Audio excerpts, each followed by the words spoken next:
I kept telling myself I was being paranoid. She whispered it like a confession, like something she'd been carrying alone for months. But she wasn't paranoid. She never was. There was a dark blue SUV parked across the street, engine running, windows tinted, wheels already turned toward the exit. And a 20-year-old mechanic named Noah Bennett had been watching it for 48 minutes because something about it didn't make sense. That one decision to keep watching instead of looking away was about to change everything. If this story moves you, please subscribe, hit the bell and drop a comment telling me what city you're watching from. I want to see exactly how far this story travels. Noah Bennett had turned 20 years old 3 weeks ago, and nobody had thrown him a party. That wasn't a complaint. It was just a fact, the kind of quiet, unremarkable fact that defined most of his life. He worked at a small roadside repair shop in northern Ohio, a place that smelled permanently of motor oil and burnt coffee. He clocked in at 7 in the morning. He clocked out whenever the last car was done. He ate lunch outside because the break room had no windows, and he'd spent enough of his life in closed spaces. He wasn't unhappy. He wasn't particularly happy either. He existed in the middle place where most young men without much money and without many connections spent their 20s doing the work, keeping their head down, watching the world move past them like traffic on a highway they hadn't yet found an entrance ramp to. But Noah had one thing that set him apart from almost everyone around him. He noticed things. Not in a dramatic way. Not in the way detectives notice things in television shows with swelling music and close-up camera shots. He noticed things the way a mechanic notices things quietly, methodically. The way you train yourself to see what other people ignore, because ignoring something broken is how people get hurt. He noticed the way an engine sounded different on a cold morning versus a warm one. He noticed the way brake pads wore unevenly on a car whose alignment was off. He noticed the things that didn't fit, the things that didn't match the small wrongnesses that other people dismissed because they were too small to seem important. That ability had never mattered much outside of the repair shop.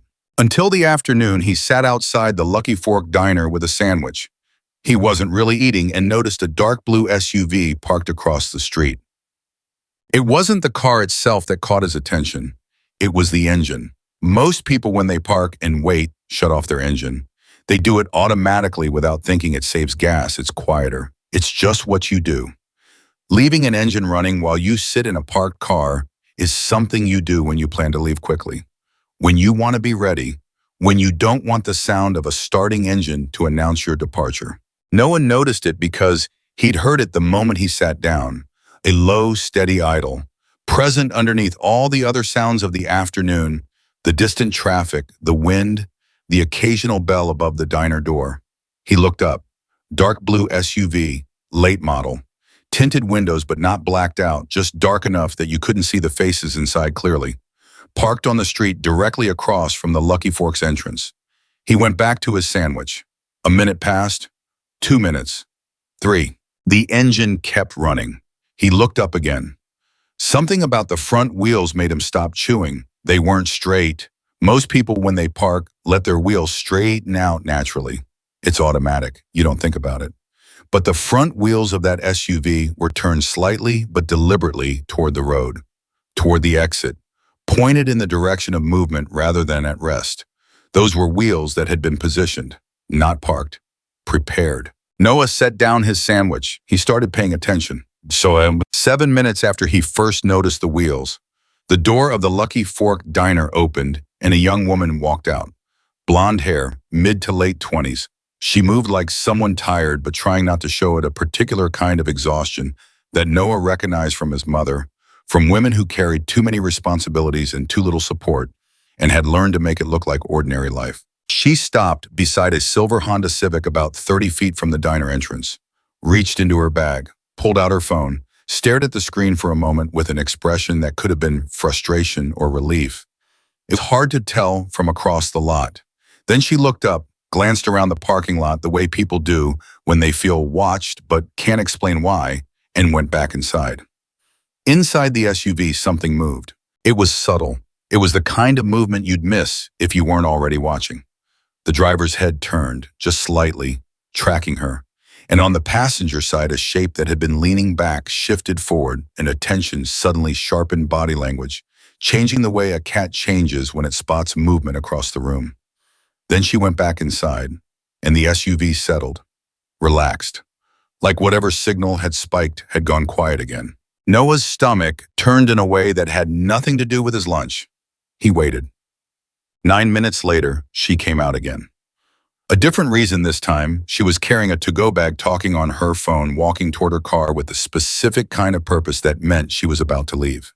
Inside the SUV, the same thing happened. The driver's head turned. The passenger leaned forward. This time, Noah could see the driver's hands move to the steering wheel. Ready. She stopped at her car, opened the back door, put the bag inside, said something into her phone, laughed at something the other person said, closed the door, and then, apparently remembering something, walked back toward the diner entrance. Inside the SUV, the hands left the steering wheel.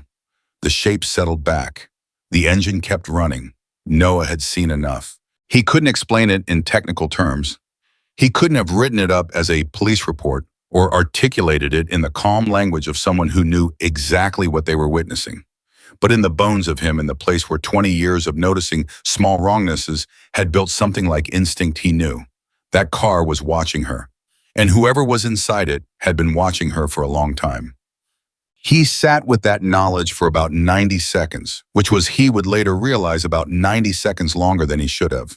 The voice in his head, the same voice that told every young man in his position to stay out of it, to mind his business, to avoid the kind of situations that escalate into something you can't walk back from, was working hard. It ran through every reasonable explanation it could construct. Private investigator, domestic argument, someone waiting for a friend who was running late, someone taking a work call, someone asleep behind the wheel. Noah had watched the person inside that car track that woman twice in less than 15 minutes. He had watched their hands move to the steering wheel the moment it looked like she was leaving. None of the reasonable explanations survived that. I was still sitting there working up whatever the opposite of courage was that he needed to overcome when the motorcycles came. 12 of them. They came in from the main road in the kind of loose, easy formation that experienced riders fall into, automatically not showing off, not performing, just moving together the way people do when they have ridden together for long enough that it becomes natural. The engines were loud. They were supposed to be loud. That was just what those machines were. They pulled into the parking lot of the Lucky Fork Diner with the calm, unhurried confidence of people who had stopped at 1,000 diners in 1,000 small towns and expected nothing more extraordinary than bad coffee and a decent slice of pie. Noah knew who they were before he read the patches.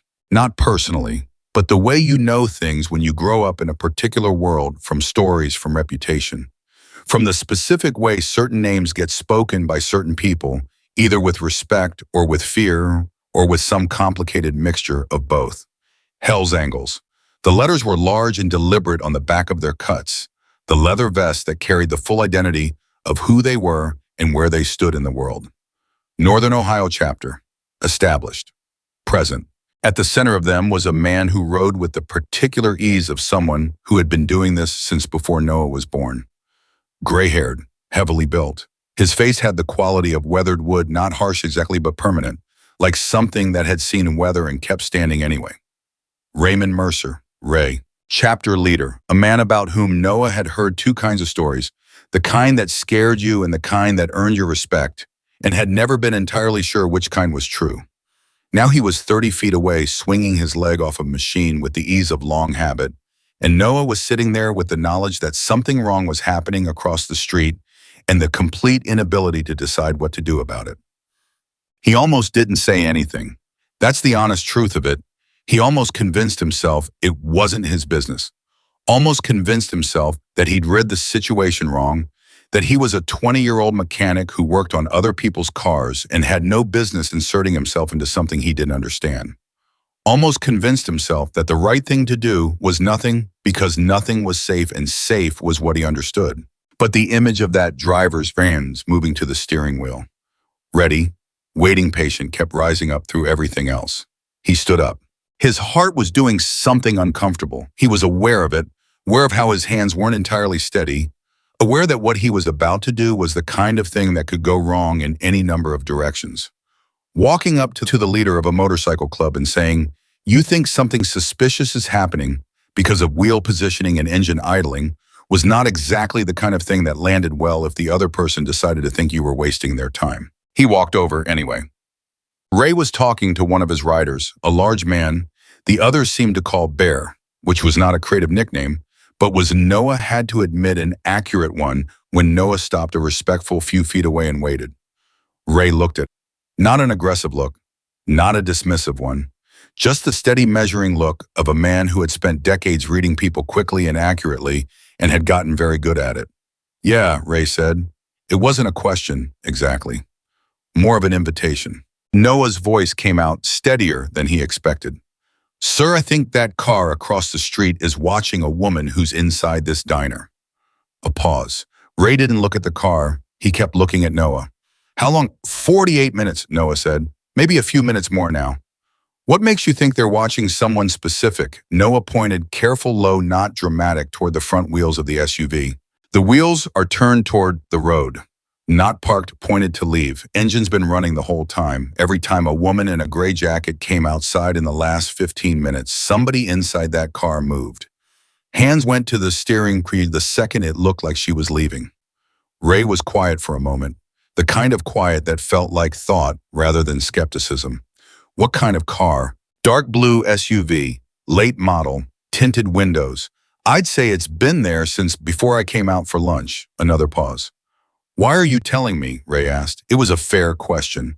Noah had been asking it himself for the last 10 minutes. Because, Noah said slowly, I don't have a phone that works well enough to call anything in. And because you're here, and because, he hesitated, because it looked wrong and I didn't want to pretend I hadn't seen it. Ray held his gaze for another 3 seconds.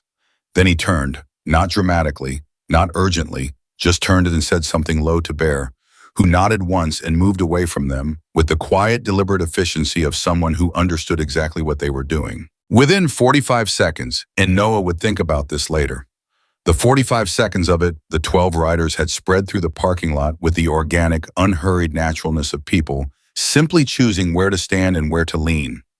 Nobody was looking at the SUV, nobody was making a scene, nobody was doing anything that could be called threatening or aggressive. But every sight line from the SUV to the diner entrance was covered. Every exit from the parking lot had someone near it, and the SUV, if it had been watching, would have noticed that the available space had quietly completely changed. Ray came back and stood beside Noah. Where are they positioned exactly? He asked quietly. Noah described it again. The wheels, the engine, the movement pattern, the timing. Ray listened to all of it without interrupting. Then he said, You work on cars. Yes, sir. You notice wheel position from across a parking lot. I notice things like that, Noah said. I don't, it's just what I do. Ray nodded slowly the way someone nods when they're filing information rather than agreeing with something.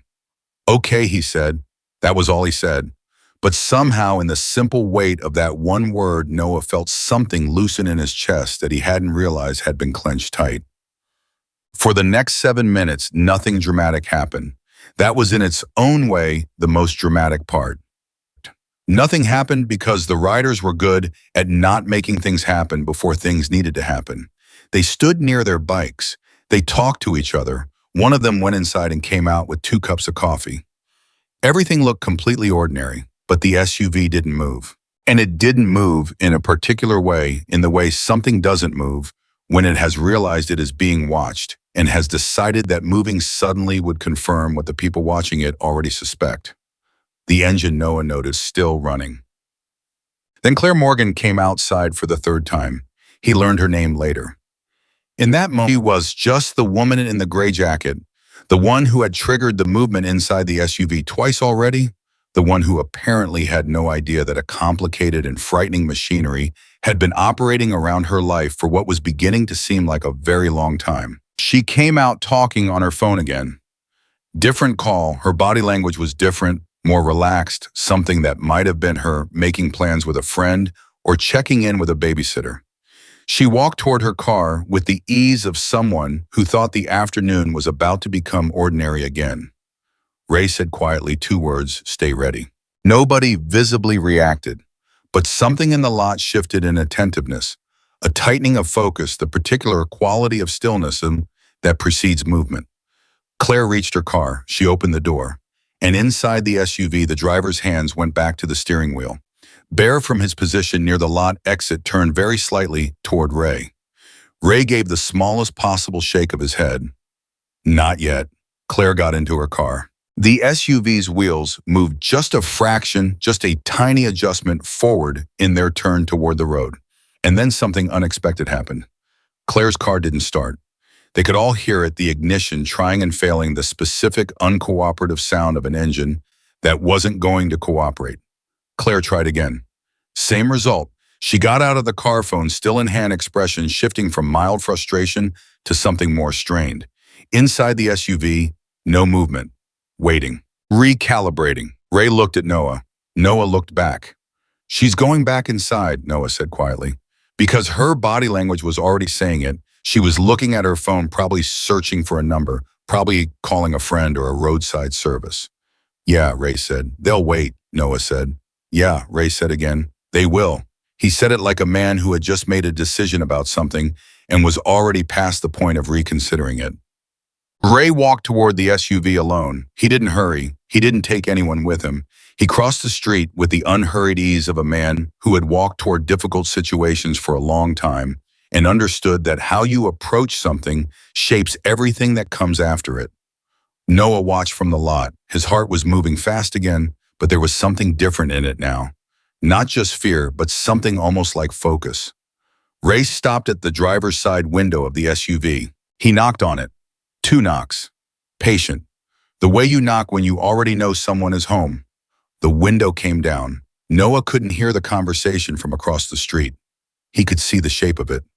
Ray's posture, which stayed relaxed and non-threatening.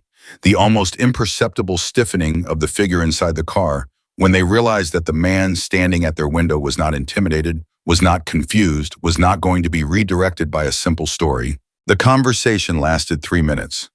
When Ray came back across the street, he stopped beside Noah and didn't say anything for a moment. Then, there are 2 of them, driver and passenger. They're calling themselves private investigators. Are they? Noah asked. Might be, Ray said. Whether they're licensed or not, I don't know, but they've got a folder on the front seat. He paused. A lot of photographs. Noah's stomach dropped. Of her, Ray nodded once. Her car. Her at what looks like a grocery store. Her leaving a building that's probably her job. He paused again. And her walking with a little kid. The afternoon suddenly felt different. Not just suspicious anymore. Something with more weight to it. More damage already done.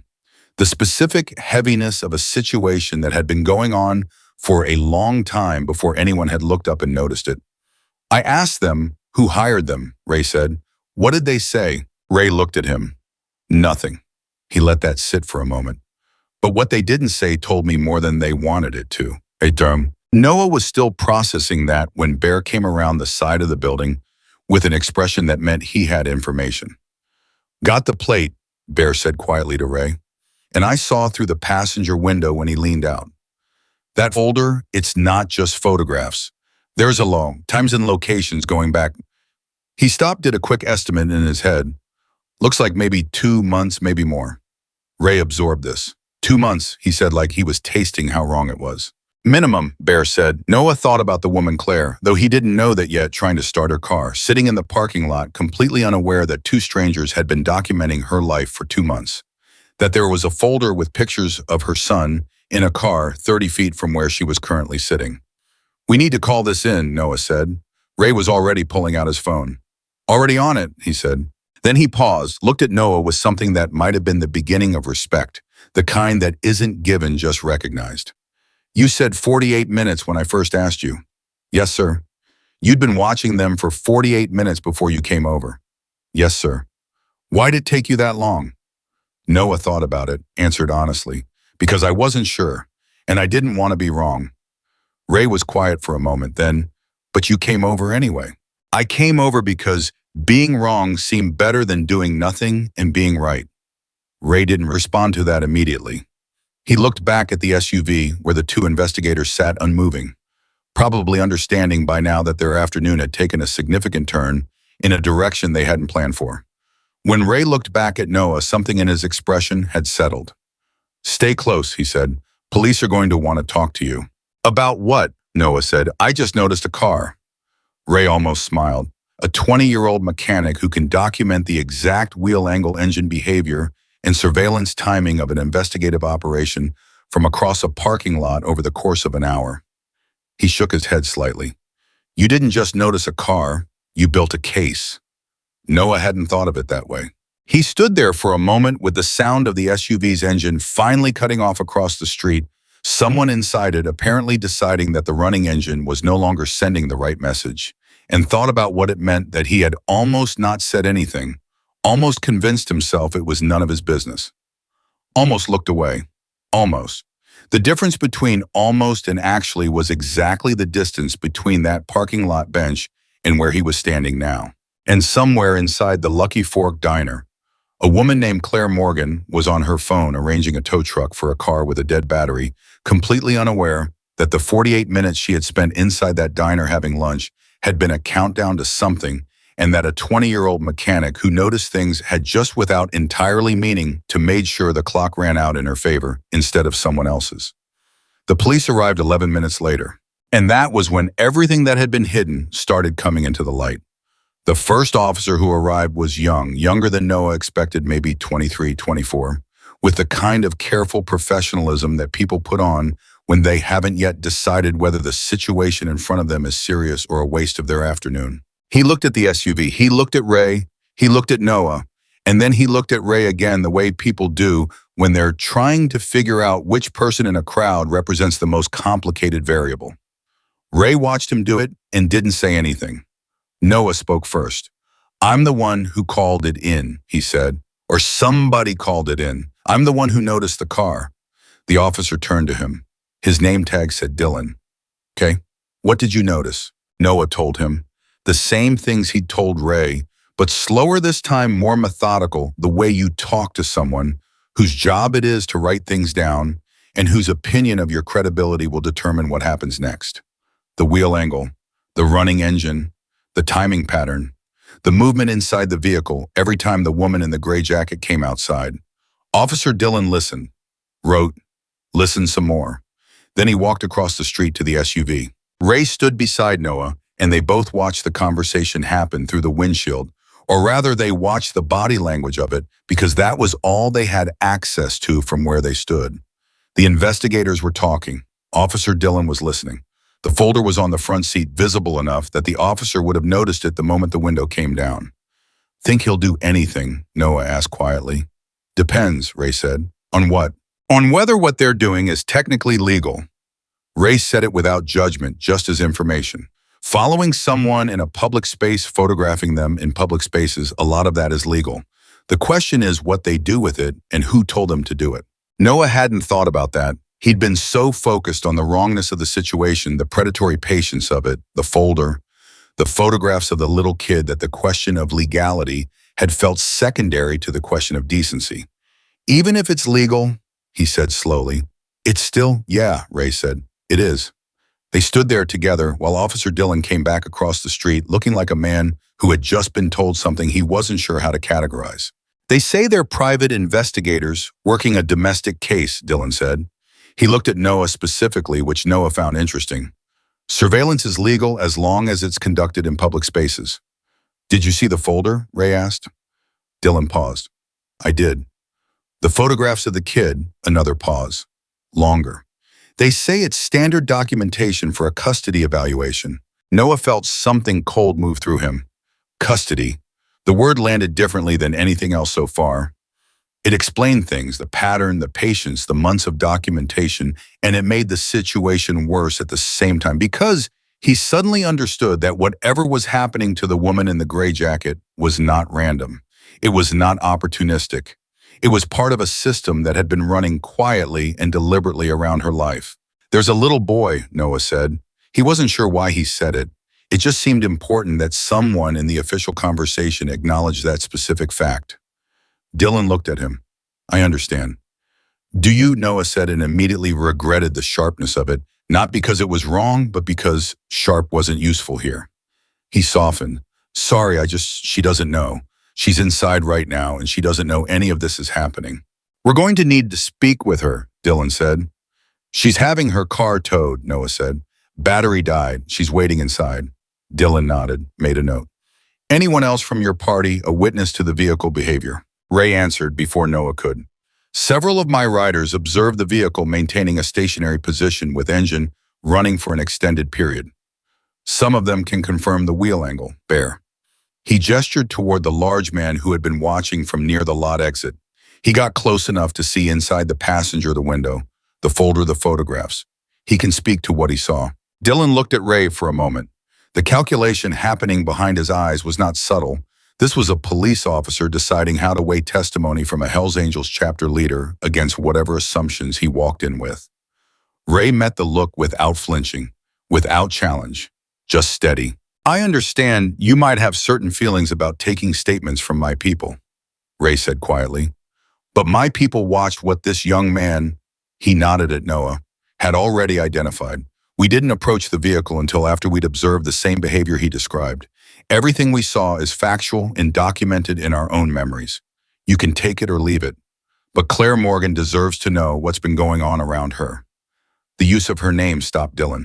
How do you know her name? I don't, Ray said. Bear found it on a document inside the vehicle. It was visible through the window. Claire Morgan. The case file has her name on the outside of it. Dylan wrote something down. His face had shifted, not dramatically, but in the way faces shift when a situation reveals more weight than initially assessed. Okay, he said. I'm going to go inside and speak with Ms. Morgan. I'd appreciate it if everyone stayed available. He went inside. Noah let out a breath he hadn't realized he was holding. The next few minutes were the kind that felt longer than they were.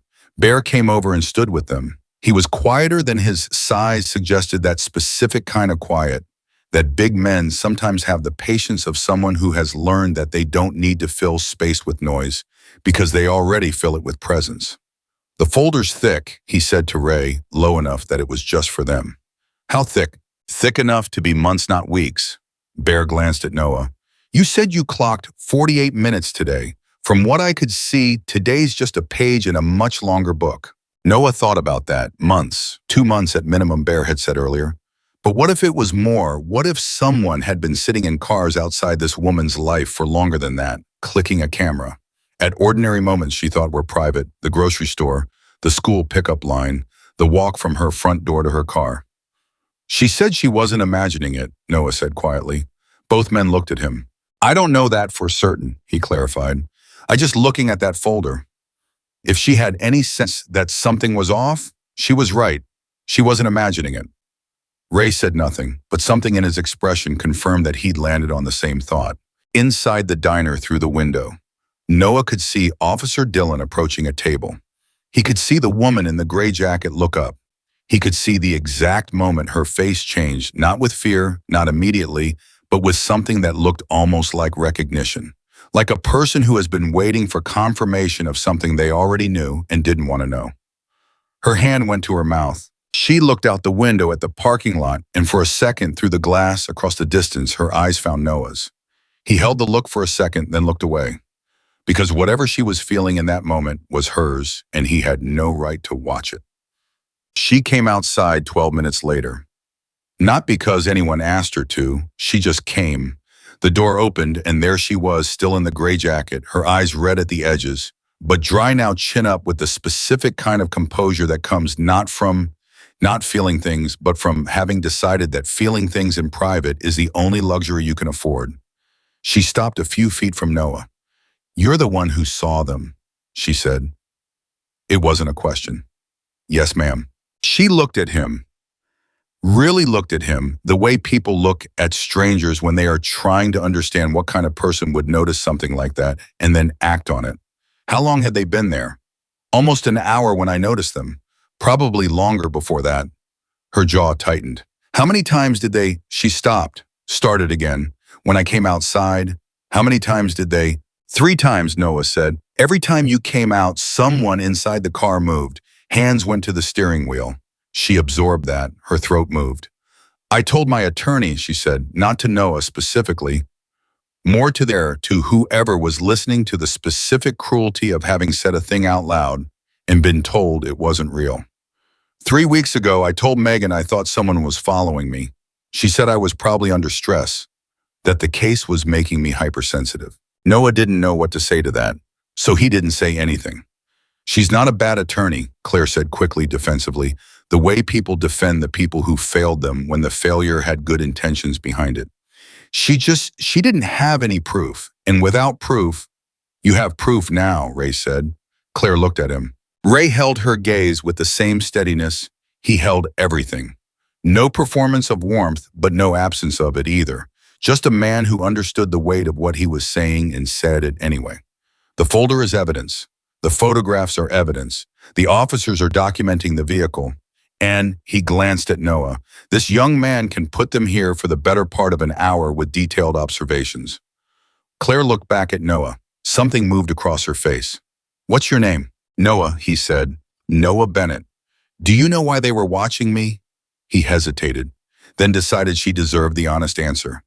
From what little I overheard, it sounds like a custody situation. That's all I know. She nodded once, slowly, like someone pressing a thumbtack into a wall. My son's name is Eli, she said. He's 7. She paused. His father and I. She stopped again. Whatever she had been about to say was apparently something she'd decided not to say to a stranger in a parking lot. There's a hearing in 3 weeks. Noah did the math without meaning to. 3 weeks. A folder thick enough to represent months of surveillance. Someone had been building something piece by piece, photograph by photograph, entry by entry in a log building, a version of Claire Morgan's life that could be presented in a courtroom. Not necessarily a true version, a useful one. I'm going to need a statement from you, Dylan said, reappearing from somewhere behind them. He was looking at Noah. Detailed as you can make it, times observations, everything you told me earlier. I'll write it down if that helps, Noah said. Even better. I remember it all, Noah said. And he did. That was the thing about noticing things, they stayed with you. The wheel angle, the engine, the exact number of minutes, the precise nature of the movement inside the vehicle. It was all still there, clear and specific, the way nothing important ever quite leaves the mind of a person who was raised to pay attention. While Dylan went back to his cruiser, and while Ray moved away to speak quietly with a few of his riders, Noah stood with Claire for a moment in the particular quiet that follows revelation.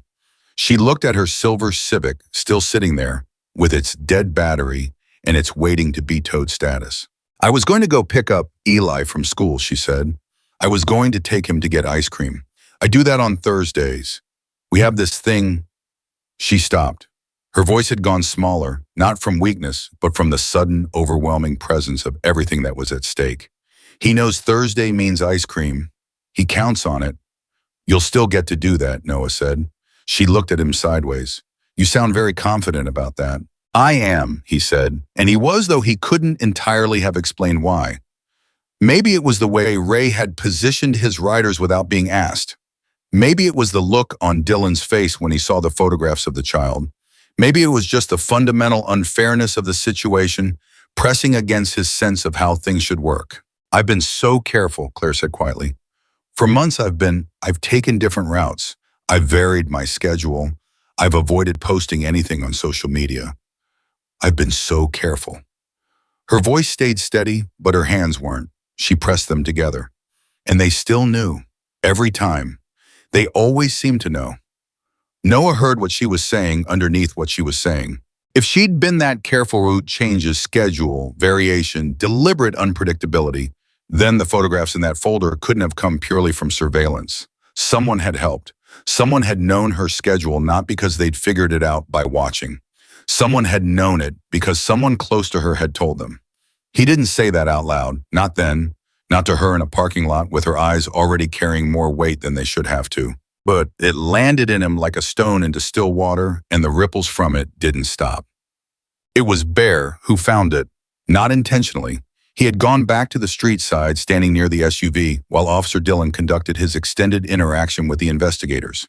And through the passenger window, the angle was better from that side, and the investigators, rattled now and focused on the officer at the driver's window, had stopped being careful about what was visible. Bear could see the open folder more clearly. He came back with an expression that had changed. He pulled Ray aside. Noah was close enough to hear. Third page, and Bear said, it's a log. Time entries, location entries, But some of them, he paused, looked for the right word. Some of them are inside information, times that match her schedule exactly. Not approximate, exact. The kind of exact you get from someone who knows someone's routine from the inside. Ray was very still. One entry Bear continued is labeled per source, not observed, not documented. Per source, meaning someone told them. The words hit the air and didn't leave it. Ray turned slowly and looked at Claire, who was 15 feet away talking to Officer Dillon, probably running through the details of the past few months, all the ways she'd felt watched, all the moments of inexplicable unease, all the times she'd told herself she was imagining it. She has someone in her life who's feeding them information, Ray said. It wasn't a question. Has to be, Bear said. No other way to get that specific. Noah stood there with this new knowledge sitting on top of everything else and felt something shift in his understanding of the situation. He'd walked over to a man on a motorcycle because he'd noticed a car. He'd thought he was identifying a surveillance operation. He had identified a surveillance operation, but it was larger than he'd understood. More deliberate, more personal. Whoever was behind this didn't just want to document Claire's life. They had recruited someone from inside it. The second police cruiser arrived 20 minutes after the first. This one had 2 officers and one of them a woman named Sergeant Kara Aldridge, who moved with the kind of calm authority that suggested she had seen more complicated things than a surveillance dispute in a diner parking lot, immediately took control of the interaction at the SUV. Noah watched her approach the investigator's vehicle and felt for the first time since he'd walked across the parking lot to Ray something that might be called relief. Not because the situation was resolved, it wasn't close to resolved, but because the right people were now inside it. He gave his formal statement to Officer Dillon in the corner of the parking lot, standing beside a concrete post, speaking slowly and carefully the way he'd learned to speak when he wanted to be sure something was heard exactly as he meant it. He said everything he could remember in the order he'd observed it. Dillon typed on a tablet, occasionally asking clarifying questions, occasionally pausing to read back a section to make sure he'd captured it correctly. When they were done, Dillon said, "This is a very complete account." "I remember things," Noah said. "Clearly." Dillon hesitated. "Wheel angle is that's not something most people would notice. I work on cars." Still, Noah shrugged. He didn't know how to explain it more than that. You either saw the things that didn't fit or you didn't. He'd always seen them. It had never seemed like a skill before, just a way of being in the world. He looked over at the SUV where Sergeant Aldridge was now asking one of the investigators to step out of the vehicle. That was new. That meant something had changed. It had. What Aldridge had found, or more precisely what the investigators had eventually admitted under the pressure of a sergeant who clearly knew when she was being given a partial story, was not just the folder. It was a second folder, a smaller one, tucked beneath the first. And inside it were documents that had no business being in the hands of private investigators working a standard custody documentation case. Legal strategy notes, not court filings, those were public record. These were internal, the kind of notes an attorney writes for themselves, thinking out loud about what arguments to build, what vulnerabilities to address, what timeline to present. The kind of notes that exist inside attorney-client privilege and nowhere else. Claire Morgan's attorney's notes, in the hands of investigators hired by the other side of her custody case. When Aldridge carried the smaller folder across the street and showed it to Claire, Noah watched the color leave Claire's face in a way that had nothing to do with fear and everything to do with a very specific, devastating kind of recognition. She stopped. Her voice had gone strange. I've seen that handwriting. That's Megan's handwriting. Aldridge waited. That's my attorney's handwriting, Claire said. Those are her notes. How? She looked at Aldridge. How do they have my attorney's notes? That, Aldridge said steadily, is exactly what we're going to find out. Claire turned away for a moment, just a few seconds, just long enough to compose herself in the particular way of a person who has just had the ground they'd been standing on revealed as hollow. When she turned back, her eyes were dry, but something in them had hardened in a way that looked permanent. They knew what we were going to argue, she said. In court, they knew our strategy before the hearing. She said it flat and clear, laying it out like a blueprint. That's why Daniel's team has been 2 steps ahead every time. That's why every time Megan thought she had something, it didn't land the way it should have. Nobody disagreed with her. Because the math of it was simple and terrible. If your opponent knows your legal strategy before you walk into the courtroom, you are not fighting a fair fight. You are fighting a fight that was decided before it started. Noah stood at the edge of this conversation and understood that what had begun as him noticing a parked car had walked him into the middle of something much larger and much darker than a surveillance vehicle sitting outside a diner. Someone had accessed confidential legal information. Someone had delivered it to the opposition. Someone somewhere in Claire Morgan's life had made a choice that had been quietly destroying her for months. And that someone was not in the SUV. Ray came to stand beside Noah again. That was becoming a pattern, the two of them standing side by side at the edge of events, watching while other people moved through them. "You okay?" Ray asked. Noah thought about it honestly. "I think I'm angry," he said. "Good," Ray said. "Is it?" "Anger means you understand what's wrong," Ray said. "Better than confusion, better than looking away." Noah looked at Claire, who was now speaking intensely with Sergeant Aldridge, her hands moving the way hands move when someone is finally able to say out loud things they've been carrying in silence. "Somebody in her life did this," Noah said. "Yeah." "Someone she trusted." "Yeah." "How do you—" Noah stopped. Started differently. "How does someone find out who it is?" Ray was quiet for a moment. When he spoke, his voice was careful in the way of someone who has lived long enough to know that the most important things are often said very simply. "You let the evidence speak," he said. "You don't chase people. You don't accuse people. You gather what's there, and you let it tell the story on its own terms. Because the truth doesn't need help. It just needs room." Noah turned that over. "And if the room doesn't get made," he asked. Ray looked at him. "Then you make sure the people who can make it know what they're looking for." Which was, Noah was starting to understand exactly what had been happening for the past 90 minutes. Not a confrontation, not a rescue, something quieter and more durable than either of those things. A series of people paying attention, refusing to look away, and making sure that the things that had been kept in shadow had enough light shone on them that they couldn't go back. It wasn't dramatic. It wasn't a chase or a fight or a scene from something. It was just people choosing over and over to stay present. Sergeant Aldridge made a phone call from the middle of the parking lot. Her expression during the call was controlled, but intense in the way of someone delivering information they understand is significant. When she finished, she came directly to Claire. "I need you to contact your attorney," she said. "Right now, don't text, call, and tell her what you've just seen." Claire already had her phone in her hand. "And Ms. Morgan," Aldridge paused, "when you speak to her, be aware that we don't yet know how the information in that folder was obtained. Until we do, be careful about what you share with anyone. Claire held the officer's gaze for a moment. In that moment, something passed between them, the specific understanding of two people who both knew what it meant to have been careful and still not careful enough. "I understand," Claire said. She stepped away and dialed. Noah watched her walk to the far end of the parking lot, phone pressed to her ears, shoulders pulled back in the posture of someone preparing for a conversation that was going to be hard. He looked down at the concrete. He thought about the 48 minutes he'd almost let pass without saying anything. He thought about the voice in his head that had worked so hard to convince him that it was none of his business. He thought about a 7-year-old boy named Eli who counted on ice cream on Thursdays. And then he thought about the fact that somewhere in some part of this story he hadn't yet seen, there was a person, someone Claire had trusted, someone she'd told things to, someone who had sat across from her at a table and smiled and listened and then walked away and sold what they'd heard. And that person didn't know yet that the folder in the investigator's car had survived the afternoon.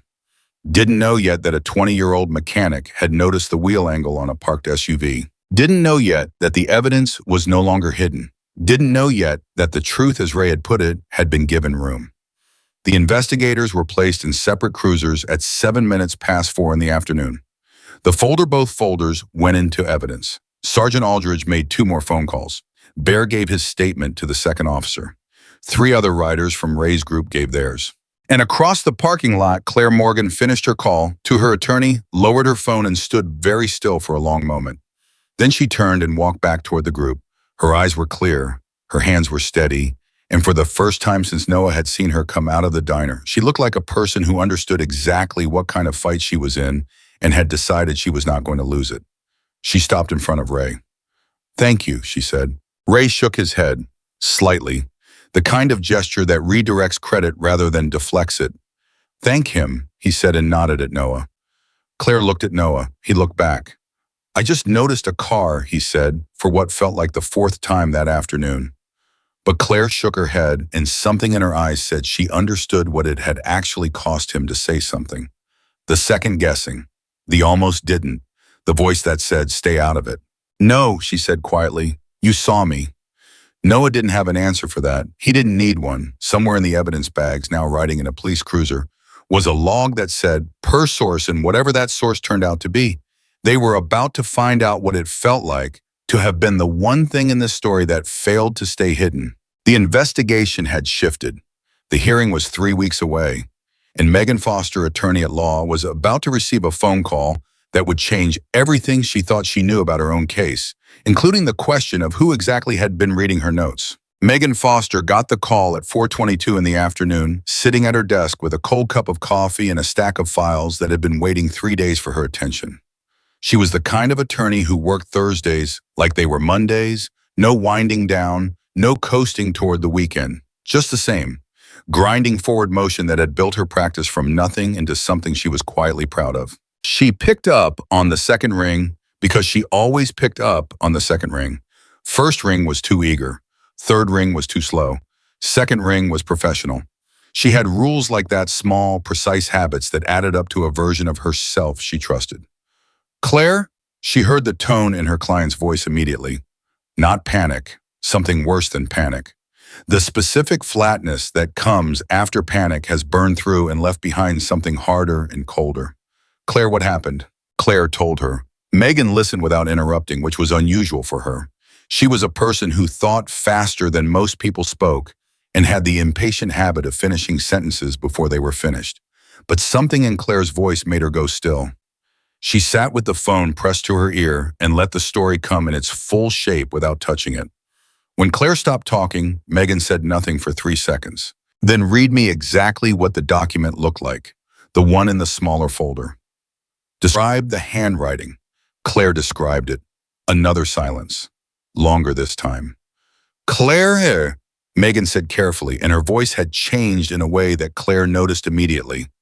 "I need you to stay where you are. I'm coming to you." "Megan." "The notes you're describing," Megan said, and she stopped. Started again, slower, like someone walking across ice and testing each step.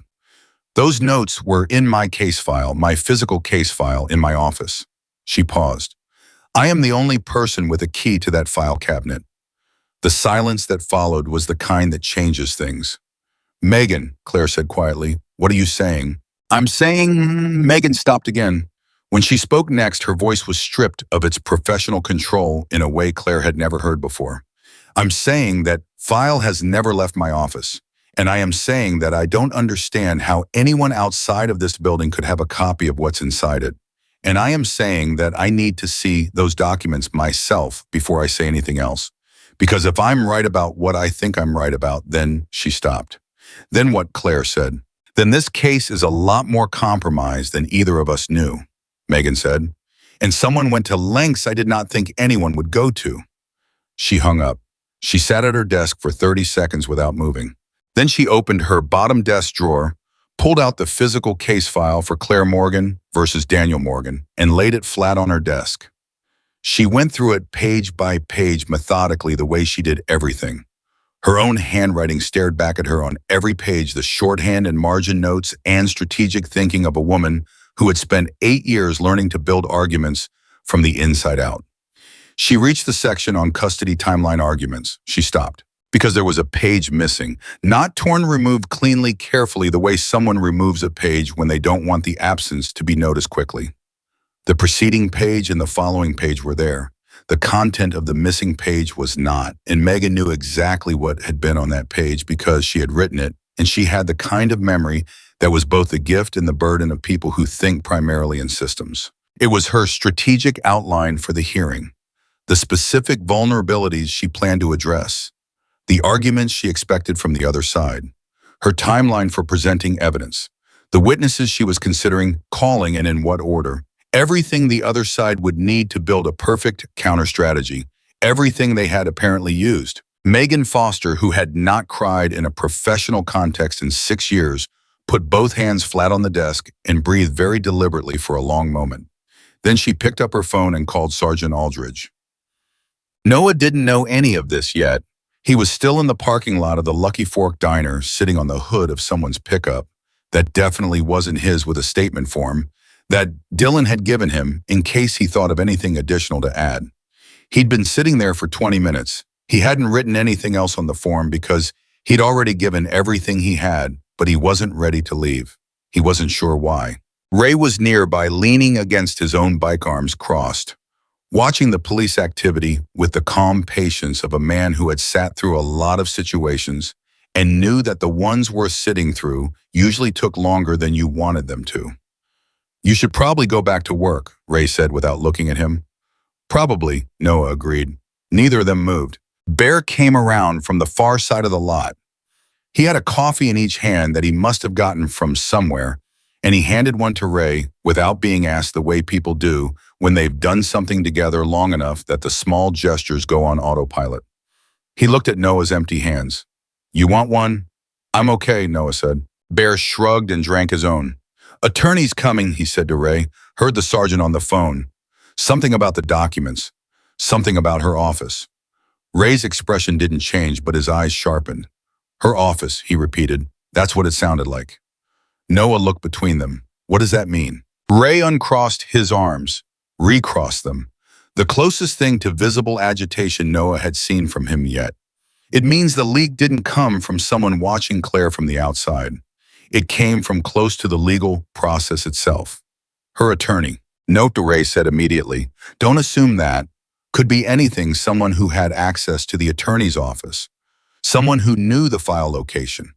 Someone who had a reason to be inside that building and used the opportunity." He looked at Noah steadily. "Don't assume. Let the evidence build what it builds." Noah nodded. He understood the principle. It was the same thing as old shop teacher had told him about diagnosing engine trouble. Don't decide what's wrong before you've looked. Assumptions were the enemy of accuracy. But even without assuming, he could feel the shape of something.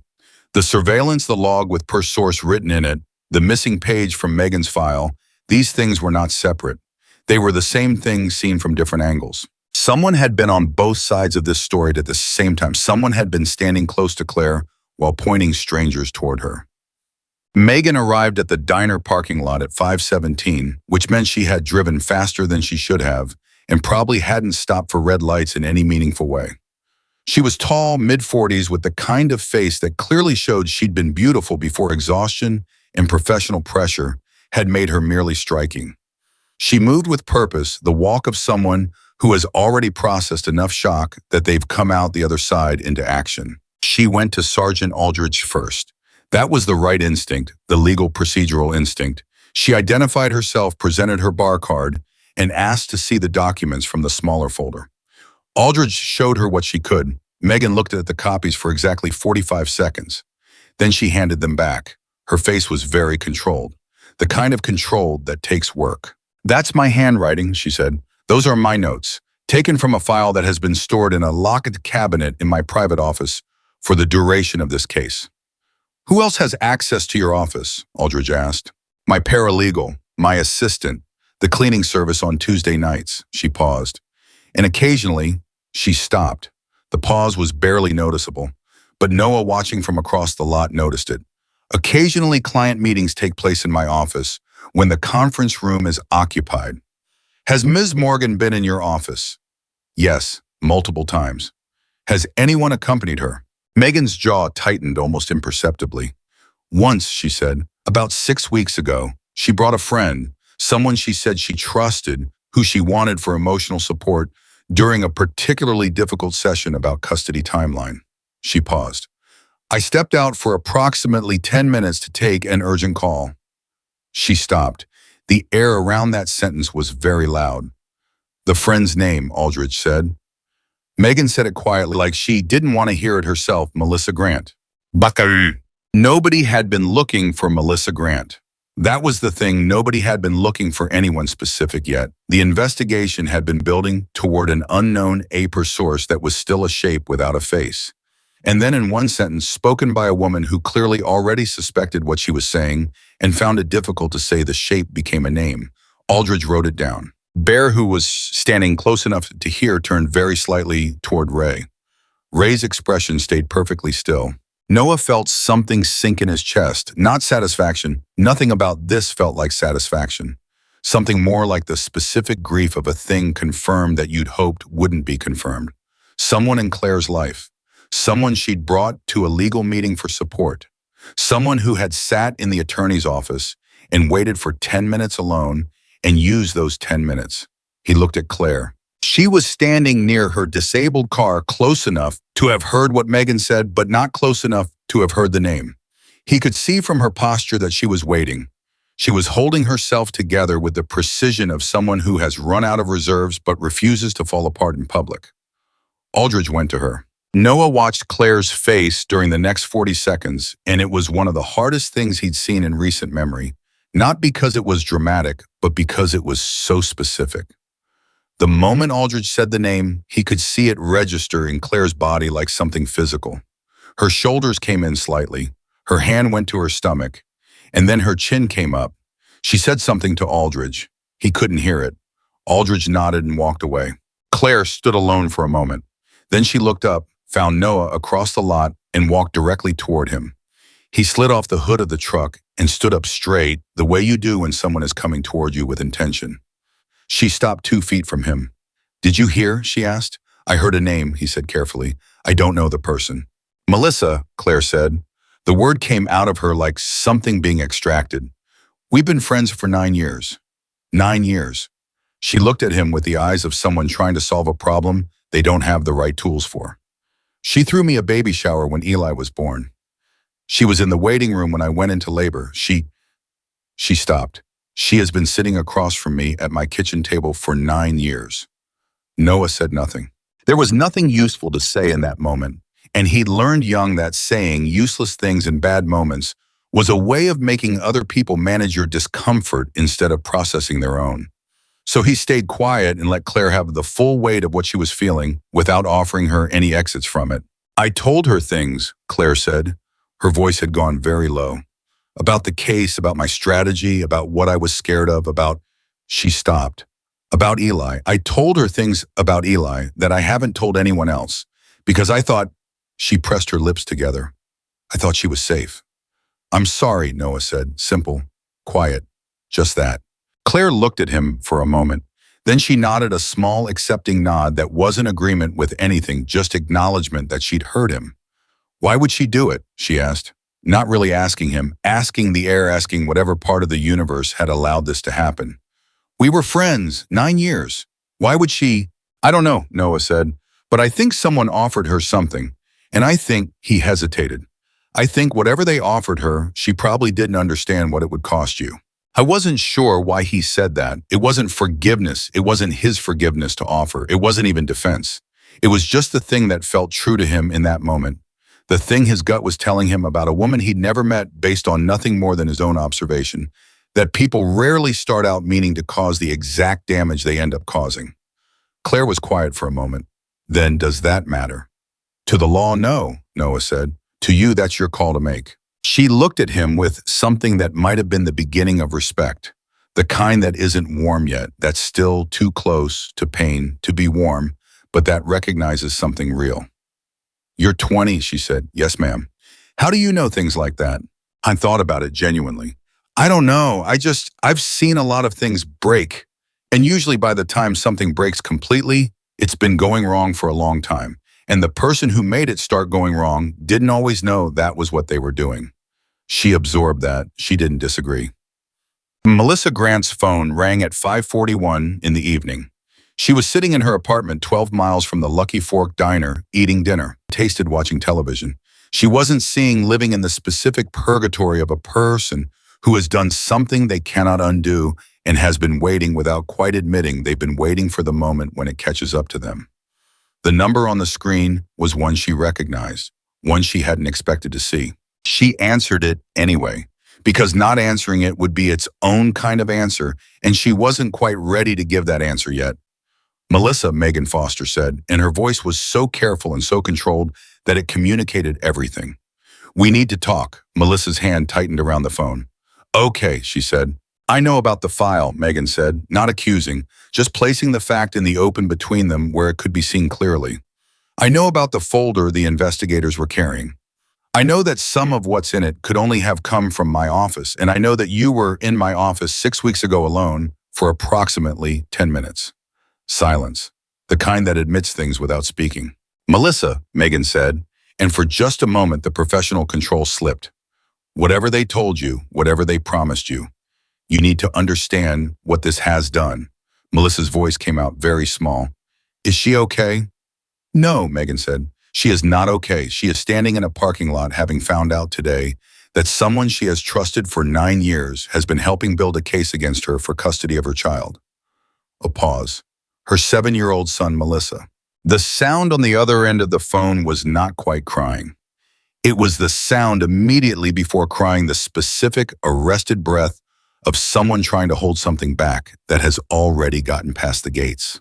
They said, Melissa started, stopped. They told me it was just information, just background. They said it wouldn't be used to hurt or her, that it would just... She stopped again. They said Daniel was worried about Eli. They said he just wanted to make sure Eli was in a stable environment. They said, Melissa, Megan's voice cut through, not harsh but firm. How much did they pay you? A long silence. $8,000, Melissa said, barely audible. Megan closed her eyes. $8,000 for 9 years of friendship, for access to a woman's legal strategy, for photographs of a child, for per source written in a surveillance log. $8,000, which was apparently the price someone had calculated for what Claire Morgan's trust was worth on the open market. They're going to find you, Megan said. The police already have the investigators. No, they already have the documents. They already know someone close to Claire provided inside information. It is a matter of hours before your name is in the official record. She paused. You can wait for that, or you can call me back in the next 20 minutes and we can talk about what comes next. She hung up and sat in the thick silence of her office with the missing page from her case file and the weight of all the things she was going to have to tell Claire that she didn't yet know. Noah was still in the parking lot when Ray came to stand beside him again. It had become their pattern, two people at the edge of events, watching, connected by the strange thread of a 48-minute parking lot observation that had pulled them both into something neither had planned to be part of. You should go home, Ray said. You keep saying that. You keep still being here. Noah looked at him. Does it bother you? Ray considered the question with the seriousness it apparently deserved. No, he said. I'm just observing. I don't want to leave until I know she's... Noah stopped. He wasn't sure how to finish the sentence. Until she's okay wasn't the right words, because okay was a long way away from where Claire currently was. Until she's safe was closer. Until she has what she needs to fight back was closer still. She's not alone, Ray said quietly. That's all you were ever going to be able to give her today. Noah thought about that. It was true, he hadn't solved anything. He hadn't fixed anything. He was a 20-year-old mechanic with a sandwich he'd never finished, in a statement form with his careful observations printed on it. The legal case was the attorney's work. The investigation was the police's work. The betrayal and the healing from it were Claire's work and Melissa's work and nobody else's. What he'd done was notice, and speak, and stay. That was all. And Ray was telling him in the particular way Ray communicated things, direct, quiet, without decoration, that it had been enough. Bear's phone buzzed. He looked at it. His expression changed. He showed it to Ray. Ray read whatever it said. His own expression shifted in a way Noah had not seen yet, not exactly surprised, but the look of a man recalibrating the size of something he'd been measuring. What? Noah said. Ray looked at him. The investigators, he said. Aldridge ran the company, the one that hired them. He paused. It's not a local outfit. It operates out of Chicago, and it's been connected to 3 other custody cases in 3 different states in the last 2 years. Noah stared at him. 3 other cases, Ray repeated. 3 other families. Same pattern each time. Long-term surveillance, inside source recruitment, strategic documentation designed to destabilize the primary caregiver rather than simply document them. Noah heard what that meant without needing it explained. This wasn't about Claire specifically. Or rather, Claire was specific, her situation was specific, her pain was specific. But the method wasn't. The method was a product, a designed, repeatable, scalable method for winning custody cases that had nothing to do with what was best for children and everything to do with what was best for whoever could afford to pay for it. 3 families, Noah said, that they know of, Bear said. The parking lot suddenly felt different, bigger. What had started as Noah noticing a parked car had opened a door into something that had been operating in the dark for years, targeting people who had already been made vulnerable by the worst circumstances of their private lives and then systematically making them worse. Claire was not the beginning of this story. She might, however, be the part of it where someone finally looked up and saw the car. Megan's phone rang back in 19 minutes. It was Melissa. She was crying by the second sentence. Not the contained, managed crying of someone performing remorse, but the kind of crying that sounds like something breaking at the source, the specific grief of a person who has understood fully and finally what they have actually done. I didn't know it was going to go this far, she said. I swear to you, I didn't know. When Daniel's people first approached me, they made it sound, they said they were concerned. They said Claire had been making decisions that weren't good for Eli. They said they just needed someone on the inside to confirm things. She stopped, breathed. They were very good at making it sound reasonable. I know, Megan said, because she did know, because she had seen the methods before, not this specifically, but the architecture of manipulation. The way it dressed itself up in the language of concern and reasonability, in the best interest of the child until you were doing things you would never have agreed to do if they'd been presented honestly from the start. What did you give them? Megan asked. All of it. I need all of it, Melissa told her. It took 26 minutes. The information she had passed, Claire's schedule, her habits, her safe people, her vulnerabilities, and yes, the page from the file cabinet, during those 10 minutes in Megan's office, had been gathered over 4 months. Not all at once, in pieces, small enough each time that each single piece felt like almost nothing. That was the design. Each piece was almost nothing. Together, they were the complete map of someone's life delivered to people whose job was to weaponize it. There's more, Melissa said, and her voice had changed again. Gone quieter, more deliberate, like someone who has decided that the only thing left to do with a terrible decision is tell the entire truth about it. They sent me documents, instructions, emails. I have all of them. Megan sat up straighter. I kept everything, Melissa said. I don't know why I kept everything. I think I knew this day was coming. I think I kept it because some part of me knew that when it did having, it would be the only thing I could offer. Melissa, Megan said carefully, I am not your attorney. I cannot give you legal advice, and you are going to need your own attorney before you do anything else. But speaking to you right now simply as a person, she paused. What you have in those documents could change the entire outcome of Claire's case, and it could expose an operation that has hurt at least 3 other families. And it could, she stopped. It could be the thing you do that matters, even after the thing you did that didn't. Silence. I'll send you everything tonight, Melissa said. She hung up. Megan sat with the phone in her hand and stared at the case file on her desk. The missing page suddenly felt less like damage and more like the loose thread that, when pulled, had started to unravel something much larger than one custody case in northern Ohio. She picked up her phone again and called Sergeant Aldridge. I have a cooperating witness, she said, and she has documentation that goes well beyond what we've already found. Aldridge was quiet for one beat.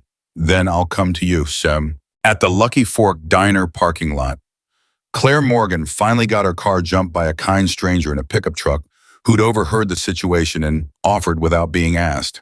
The engine turned over. The battery light flickered and held. She sat in the driver's seat for a moment with the door open and her feet still on the pavement. Ray walked over. He crouched down to her eye level, the specific posture of someone who doesn't want to loom, and said something Noah couldn't hear. Claire nodded. Ray stood back up, said something else. Claire almost smiled. Not quite, but almost. She looked across the roof of her car to where Noah was standing. I'm going to go get my son, she said. Good, Noah said. It's past 4. He's been at aftercare for 2 hours. He's going to be hungry and annoyed. Kids usually are, Noah said. He's going to ask me why I'm late, and I'm going to have to figure out something to say that isn't. She stopped. gestured vaguely at the police cruisers. The statement forms the entire afternoon. All of this. Tell him something came up, Noah said. Tell him you had to take care of something important. And if he asks what, Noah thought about it. Tell him sometimes the most important thing you can do is show up when someone needs you, even when it's not your job. Claire looked at him for a long moment. You're 20, she said again. Yes, ma'am. She got in the car. The engine held. She drove out of the lot toward the school, toward her son, toward the ice cream that was late, but was still coming toward the hearing that was 3 weeks away and was about to be fought on completely different terms than anyone had planned. Noah watched the silver Honda until it turned onto the main road and disappeared. Then he turned back to the lot. Ray was watching him. Now, Noah said. Now, Ray said, we find out what the evidence is going to say. And somewhere 12 miles away, Melissa Grant was opening her laptop and beginning to forward one by one every email, every instruction, every payment, receipt, every document from 4 months of choices she could not undo, offering up the complete architecture of what had been done to her best friend, piece by piece, the way it had originally been taken apart. The truth, as Ray had said, didn't need help. It just needed room. And tonight it was finally getting it. The email started arriving in Megan Foster's inbox at 7:43 in the evening. She was still at her desk. She hadn't eaten. She had drunk 3 cups of coffee that she couldn't really taste anymore and had been sitting with her phone in one hand and her case file in the other, waiting for the sound that meant Melissa had followed through on what she'd promised. The first email came in with an attachment, then another, then another. They kept coming one every few minutes, like Melissa was going through a folder she'd organized and sending them in order, deliberately, methodically, the way a person does something when they've decided to do it completely rather than halfway. Megan opened the first one. It was an email chain between Melissa and a man named Carter Blaine, who identified himself as a senior consultant at a firm called Meridian Strategic Partners based in Chicago. The language was professional. Careful, the kind of careful that understood it was creating a record and tried to make that record look clean. But underneath the careful language, the structure of what was being asked was unmistakable. They wanted schedules. They wanted habits. They wanted to know who Claire trusted, who she confided in when she was most vulnerable, when she was most likely to make decisions that could later be characterized as impulsive or unstable. Megan read it twice. Then she opened the second attachment. This one was different. It was a document, not an email, but a formal internal memo, the kind that gets written when an organization wants to record its own strategy for purposes of internal review. The header said Meridian Strategic Partners. The subject line said Morgan Custody Matter Phase 2 Implementation. Megan read the first paragraph. Then she stopped. She set down her coffee. She read it again. The memo wasn't about documenting Claire's life. It was about engineering it. There was a specific section, 3 paragraphs, clinical in their language, precise in their goals, that outlined what the firm called destabilization methodology. The goal was not to find evidence of genuine instability in Claire Morgan's behavior. The goal was to create conditions under which a stable person would begin to behave in ways that could be documented and presented as instability. The surveillance wasn't just watching. It was designed to make Claire feel watched, to make her anxious, to disrupt her sleep, to make her hypervigilant in ways that could be photographed and logged, to isolate her from support systems, to create a version of Claire Morgan that didn't exist and then photograph that version and present it to a judge as the real one. 4 months of it on. Megan sat back in her chair and felt something she rarely allowed herself to feel in a professional context, a slow, rising fury that had nothing to do with winning a case and everything to do with what it meant that someone had built a business model around doing this to people. She picked up her phone and called Aldridge. I need you to see something tonight, she said. Not tomorrow, tonight. Aldridge arrived in 40 minutes. Noah didn't sleep well. He was back at the repair shop the next morning at 7, same as always, and he worked the way he always worked, methodically, thoroughly noticing things. But the rhythm of it felt different. The ordinary texture of a Tuesday had changed somehow, the way a room changes after you've moved a piece of furniture that's been there for years. Everything was in its right place. The proportions were just slightly off. His co-worker, a man named Jim, who was in his 40s and had the specific incuriosity of someone who had decided long ago that other people's business was a form of bad weather best avoided. noticed that Noah was quiet. "You all right?" Jim asked, not looking up from the engine he was working on. "Yeah," Noah said. "You're quieter than usual." "I'm always quiet." "You're quieter than that." Noah thought about how to explain yesterday afternoon in terms that would fit into the ordinary Tuesday morning of a small repair shop. He decided it probably couldn't be done. "Something happened yesterday," he said. "Nothing that happened to me specifically. I saw something, and then a lot of other things happened because of it." Jim looked up now, studied Noah for a moment with the eyes of a man who had seen enough of the world to know when someone was carrying something real. "Somebody get hurt?" he asked. "No," Noah said. "That's the no. Nobody got hurt. Somebody almost did, maybe, or things might have gotten a lot worse." He paused. "I don't know if what I did actually changed anything. I won't know for a while." Jim went back to his engine. "That's usually how it is," he said. "You do the thing. You don't always find out if it mattered." "Does that bother you?" Noah asked. Jim shrugged. "Matters less whether it bothers you and more whether you did it anyway." Noah thought about that for the rest of the morning. Megan Foster spent that same morning in a conference room with Sergeant Aldridge, a detective named Hess who had been pulled in from the county, and an assistant district attorney named Patricia Cowan, who had driven 45 minutes at 7 in the morning with a thermos of coffee and an expression that said she'd been briefed on the basics and was both alarmed and interested. Megan laid out the documents on the table in order.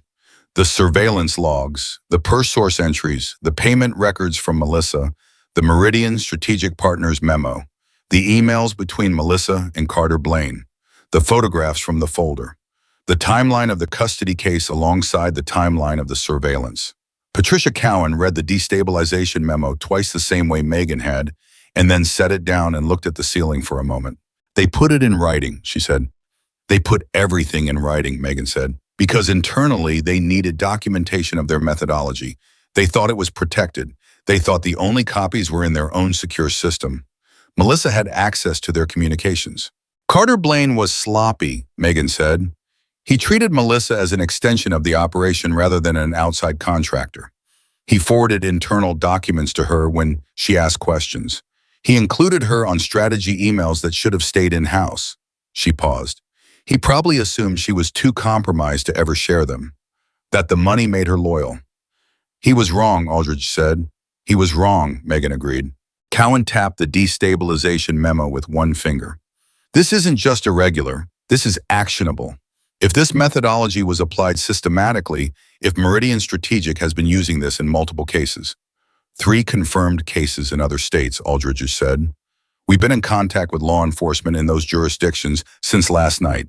2 of them had open investigations that had stalled. The documentation from Melissa's files connects to both." Cowan looked at the table, at the spread of papers that represented 4 months of deliberate, calculated harm directed at one woman, her child, and her legal process, at the evidence that it had happened to at least 2 other families in at least 2 other states. "The custody hearing," she said to Megan. "When is it?" 17 days. "Can you move it up?" Megan had already thought about this. "I filed a motion this morning, emergency review based on discovery of fraudulent interference with legal process. The court will decide today whether to grant it." Cowan nodded. Then she looked at Aldridge. "What about the investigators?" "Both charged," Aldridge said. "Released on bond pending investigation. Their attorney is already talking to us about cooperation.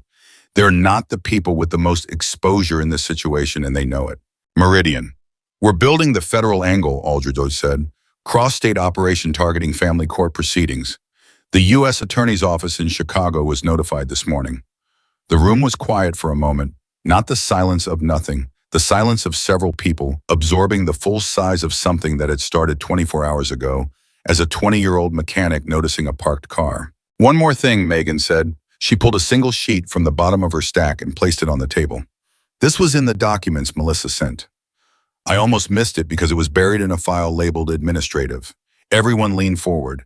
It was a client authorization form, with Daniel Morgan's signature on it, dated 4 months ago, authorizing Meridian Strategic Partners to conduct what the form called comprehensive case support services for the Morgan custody matter. An hadn't just known about the operation. He had signed the paperwork that started it. 17 days felt like both too long and too short. For Claire, it felt like standing on a runway while a plane was being repaired. The destination was fixed, the need was urgent, and all she could do was wait and trust that the people working on the machinery knew what they were doing. She went back to work. She picked up Eli every afternoon. She made dinner and helped with homework and did the bedtime routine. That was the most reliable structure in her life. The bath, the story, the particular argument about whether the light in the hallway needed to stay on, it always did. She always pretended to consider turning it off. They both knew the outcome before the conversation started. She kept her chisel running because Eli needed it to run. Because a 7-year-old's world is made of routines and the adults who love him are supposed to be the frame that holds those routines in place, even when the adults themselves are quietly falling apart and then quietly putting themselves back together. She called Noah 3 days after the diner parking lot. He answered on the second ring. Hey, she said. Hey, he said. How are you? She thought about the honest answer to that for a moment. Complicated, she said, but moving. That's something. Megan says the motion was granted. The hearing's been moved up to 10 days from now. Good, he said. She says the documentation from Melissa changes basically everything. The strategy they had built to use against me. It doesn't work anymore when the judge knows it was manufactured. Yeah, he said. A pause, not uncomfortable. The kind of pause between people who have been through something together and don't need to fill every silence with words. I wanted to say something to you, Claire said. I tried to say it in the parking lot, and I don't think I said it right. You said it fine, Noah said. No, I said thank you, and that wasn't... She stopped. Tried again. You didn't know me. I was a stranger. You had no reason to stay for 4 hours in a parking lot giving statements in 48 minutes, he said. The parking lot part was only 48 minutes. The statement part came after. She laughed. It surprised her the laugh it came out before she could decide whether to let it. It was small and short and genuine, and it was the first real one in longer than she could remember. The point is, she said, steadying herself, what you did wasn't nothing. I know everyone keeps saying you just noticed a car. But you, she paused, you saw me, and I need you to know that that mattered, because for a very long time I had been invisible in a way I couldn't explain to anyone.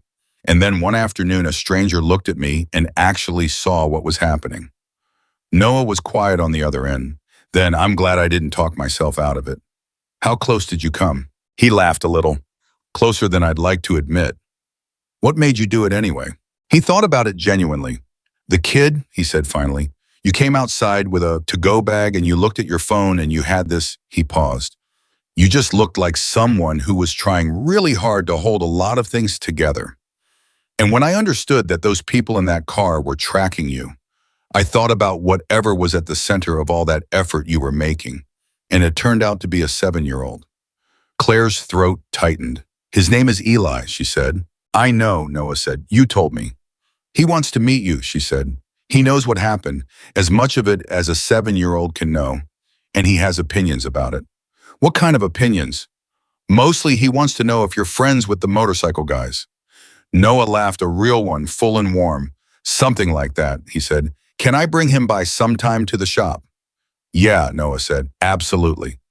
The morning of the hearing arrived the way important mornings always do, looking almost exactly like an ordinary morning, until the weight of it settled into your chest when you woke up and reminded you that today was not ordinary at all. Claire was ready before she needed to be. She sat in her kitchen with Eli eating cereal across from her, his feet swinging the specific way his feet always swung when he was eating something he liked, and she watched him the way she'd been watching him since he was born, with the particular ferocity of a person who understands that the person in front of them is not just a person, but is also the center of their entire universe. Mom, Eli said. Yeah, buddy. Are you nervous? She considered lying. She always considered lying to him and almost never did because he had the specific 7-year-old's ability to detect adult dishonesty the way dogs detect strangers. Not in any particular detail, just in a general wrongness that made him uneasy. Yeah, she said, a little. He nodded, processing this. Noah said that being scared doesn't mean you stop doing what's right. She looked at him. When did you talk to Noah? When we went to the shop, he said it simply as though this were an established fact about the world. I asked him if the motorcycle guys were scared, and he said everybody gets scared. And I asked why they helped anyway, and he said because being scared doesn't mean you stop doing what's right. Claire sat with that for a moment. He's right, she said. I know, Eli said with the unambiguous certainty of a child who has decided someone is worth listening to. Can we go see him after today? The shop smells like oil and it's kind of gross, but he showed me how an engine works. We'll see, she said. That means yes. That means we'll see. He went back to his cereal feet, still swinging. Claire picked up her coffee and held it in both hands and looked at her son and understood in the full and specific way she sometimes did in quiet moments that every difficult thing she had ever done had been worth doing because it had gotten her to this kitchen table with this small, swinging-footed person who quoted 20-year-old mechanics back at her over breakfast. The courthouse was not dramatic. That was always the truth about important things they happened in ordinary rooms. The courtroom was the kind that exists in every county in every state in this country, functional, slightly worn smelling of paper and years of difficult conversations. The fluorescent lights that made everyone look slightly tired. The judge's bench that was elevated just enough to communicate authority without quite managing to be impressive. Judge Renata Okafor had been on the family court bench for 11 years.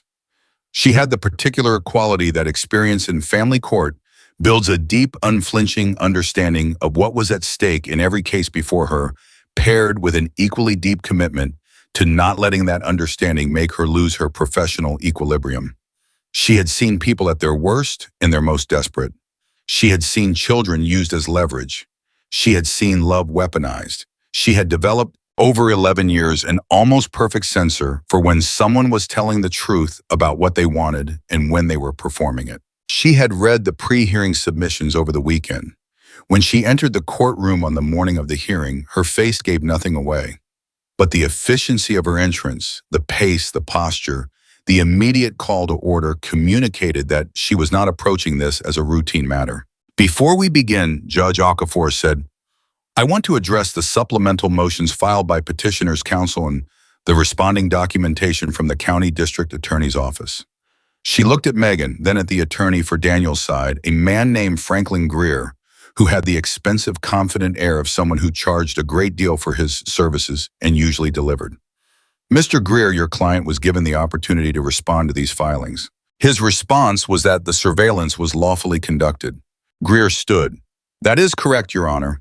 Private surveillance in public spaces is, I'm familiar with the law, Mr. Greer, Judge Okafor said. Not unkindly, just precisely. My question is not about the legality of the surveillance itself. My question is about the document in evidence marked Exhibit 7. A pause in the room. Greer adjusted his posture. The Meridian document.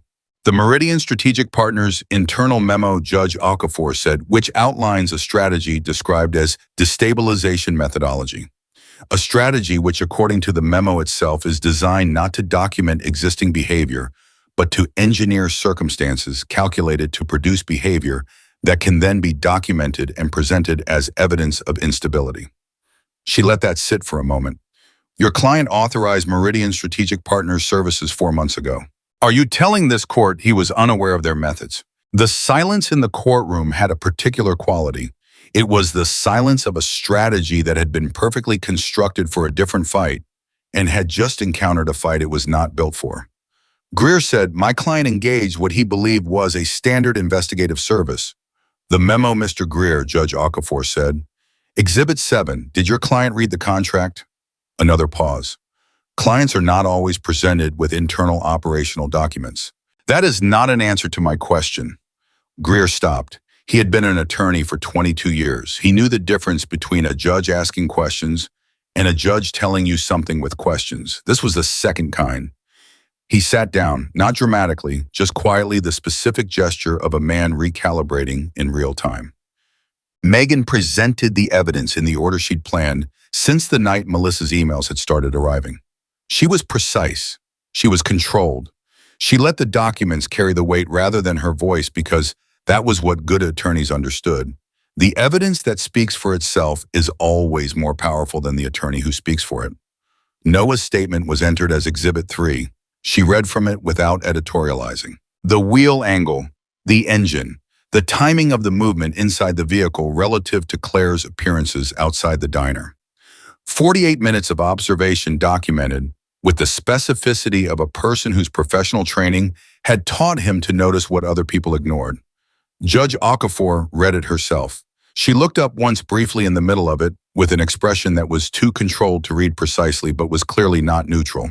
The surveillance logs went in as Exhibit 4, the payment records as Exhibit 5, Carter Blaine's emails to Melissa as Exhibit 6, the destabilization memo as Exhibit 7, the client authorization form with Daniel's signature as Exhibit 8. Each exhibit landed in the room with the specific weight of something that cannot be unsaid. Then Megan said, "Your Honor, I would like to call Melissa Grant." Franklin Greer did not object, which was itself a statement about the position he found himself in. Melissa walked to the stand. She was not composed in the way Claire was composed. She was the opposite raw in a way that was both painful to watch and somehow more honest for it. Her hands were folded in her lap, and she kept her eyes forward with the deliberate effort of someone who is afraid to look at the person they have hurt. Megan was precise and not unkind. She asked Melissa to confirm her relationship with Claire. Melissa confirmed it. 9 years, close of friends, confidence. She asked Melissa to confirm her contact with Carter Blaine. Melissa confirmed it. The initial approach, the payments, the information she'd provided. She asked Melissa to confirm the circumstances of the 10 minutes alone in Megan's office. Melissa's voice was very steady, steadier than the rest of her. "I took a photograph of the document with my phone," she said, "and I sent it to Carter Blaine." She paused. "I knew it was wrong when I did it.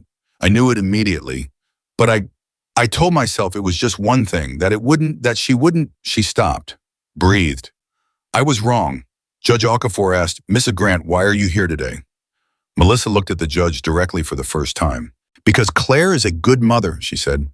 "She is a better mother than I have words for. And because Eli is," she stopped. "Because Eli deserves to grow up knowing his mother fought for him and won. And because the only thing left that I can do that matters is tell the truth about what I helped happen. Even though it means," she paused, "even though it costs me." The courtroom was very quiet. Claire in the gallery was looking at her hands.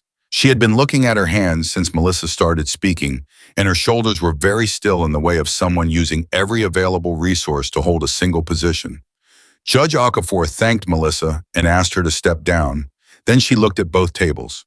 "We'll take a 15-minute recess," she said. In the hallway during the recess, Ray was leaning against the wall beside Bear, and two other writers who had come, not because anyone asked them to, not because they had a role in the proceedings, but because that was apparently what they did. They showed up. They stood. They made the silent statement that someone was not alone. Noah was there too. He'd come because Megan had called him the night before and told him his statement was being used and asked if he wanted to be present. He'd said yes before she finished the sentence. He was standing near Ray in the familiar position of slightly outside the inner circle, but clearly part of what the circle was protecting. Claire came out of the courtroom and stopped in front of Ray. She looked at him for a moment. Then she looked at the writers, at Bear, at all of them. "You didn't have to come," she said. Ray shrugged. "We were in the area." Bear nodded seriously. "We're often in the area of things." Claire almost laughed. The tears that had been threatening since Melissa stepped off the witness stand decided to make their move now, at this moment in this hallway in front of a group of Hell's Angels leaning against a courthouse wall. She didn't fight them. She just let them come, and they came fast, and then they stopped, and she wiped her face with the back of her hand without any apparent embarrassment. "Whatever happens in there," she said, "I need you to know, all of you, that this is the first time in 4 months I have felt like myself. Like I'm actually standing in my own life instead of watching someone else take it apart." Nobody said anything immediately. Then Ray said quietly, "You were always standing in it. You just needed someone to stand with you." Claire looked at Noah. He looked back. "How's Eli?" he asked. "He's with my neighbor," she said. "He made me promise to tell him everything." "Tell him the good part first," Noah said. "What's the good part?" He thought about it for a second. That his mom didn't give up. Claire held his gaze for a moment that was longer than a moment. Then the door to the courtroom opened and the bailiff indicated that Judge Okafor was returning. The judge's ruling came 40 minutes later. She spoke for a long time in the careful, measured language of someone who understands that their words are going into a record that will matter beyond this room. She addressed the surveillance. She addressed the destabilization memo. She addressed the attorney-client privilege violation. She addressed the authorization form with Daniel's signature. And then she said the specific sentences that Megan had been building toward for the last 17 days, the sentences that acknowledged that the existing custody arrangement had been constructed on a foundation of manufactured evidence, and that the welfare of one, Elijah Morgan, age 7, required immediate protective measures while the broader investigation proceeded. Temporary primary custody to Claire. Supervised visitation for Daniel pending. The outcome of the criminal and civil proceedings, and a referral of the complete Meridian strategic partners mattered to the appropriate state and federal authorities. Franklin Greer did not respond dramatically. He made a note on his legal pad. He probably already knew what was coming and had been preparing for it. That was the thing about good attorneys. They knew when a case had turned, and they started managing the descent before it became a crash. Daniel Morgan, sitting beside him, did not take it as quietly. He said something too low for the gallery to hear. And Greer put a hand on his arm and said something back, and whatever Greer said was apparently effective because Daniel went still. But his face in the moment before he controlled it carried the specific expression of a man who had believed his money made things predictable and had just discovered that some things are not for sale. Claire sat very still at her table. Megan leaned over and said something in her ear. Claire nodded once. Then she turned and looked at the gallery, at Ray, at Bear, at the writers at Noah, and she held the look for a long moment, and she didn't say anything, because there wasn't anything to say that the look didn't already carry. Noah looked back. He thought about Jim at the repair shop and what he'd said, that you do the thing and you don't always find out if it mattered. He found out today. It had mattered. It had mattered in the way of 48 minutes of watching a parked car, in the way of wheels turned toward an exit, in the way of saying something to a stranger because being wrong seemed better than doing nothing and being right. It had mattered in the way of one small kid who counted on ice cream on Thursdays and whose world was about to get a little bit more certain. Megan collected her documents with the brisk efficiency of a person who has work to do and knows it. She had 3 more phone calls to make, 2 motions to file in connection with the Meridian investigation, and a client to debrief in the hallway when everything cleared out. But first she walked to the gallery and stopped in front of Noah. She held out her hand. He shook it. "Your statement," she said, "was the cleanest piece of observational testimony I have introduced in 11 years of practice." He didn't know what to say to that, so he said, "I just wrote down what I saw." "I know," she said. "That's why it was clean." She moved on. Ray looked at Noah. "Come on," he said, "we'll get something to eat." "Is the diner okay?" Noah said. Bear started laughing, a genuine deep laugh that filled the courthouse hallway.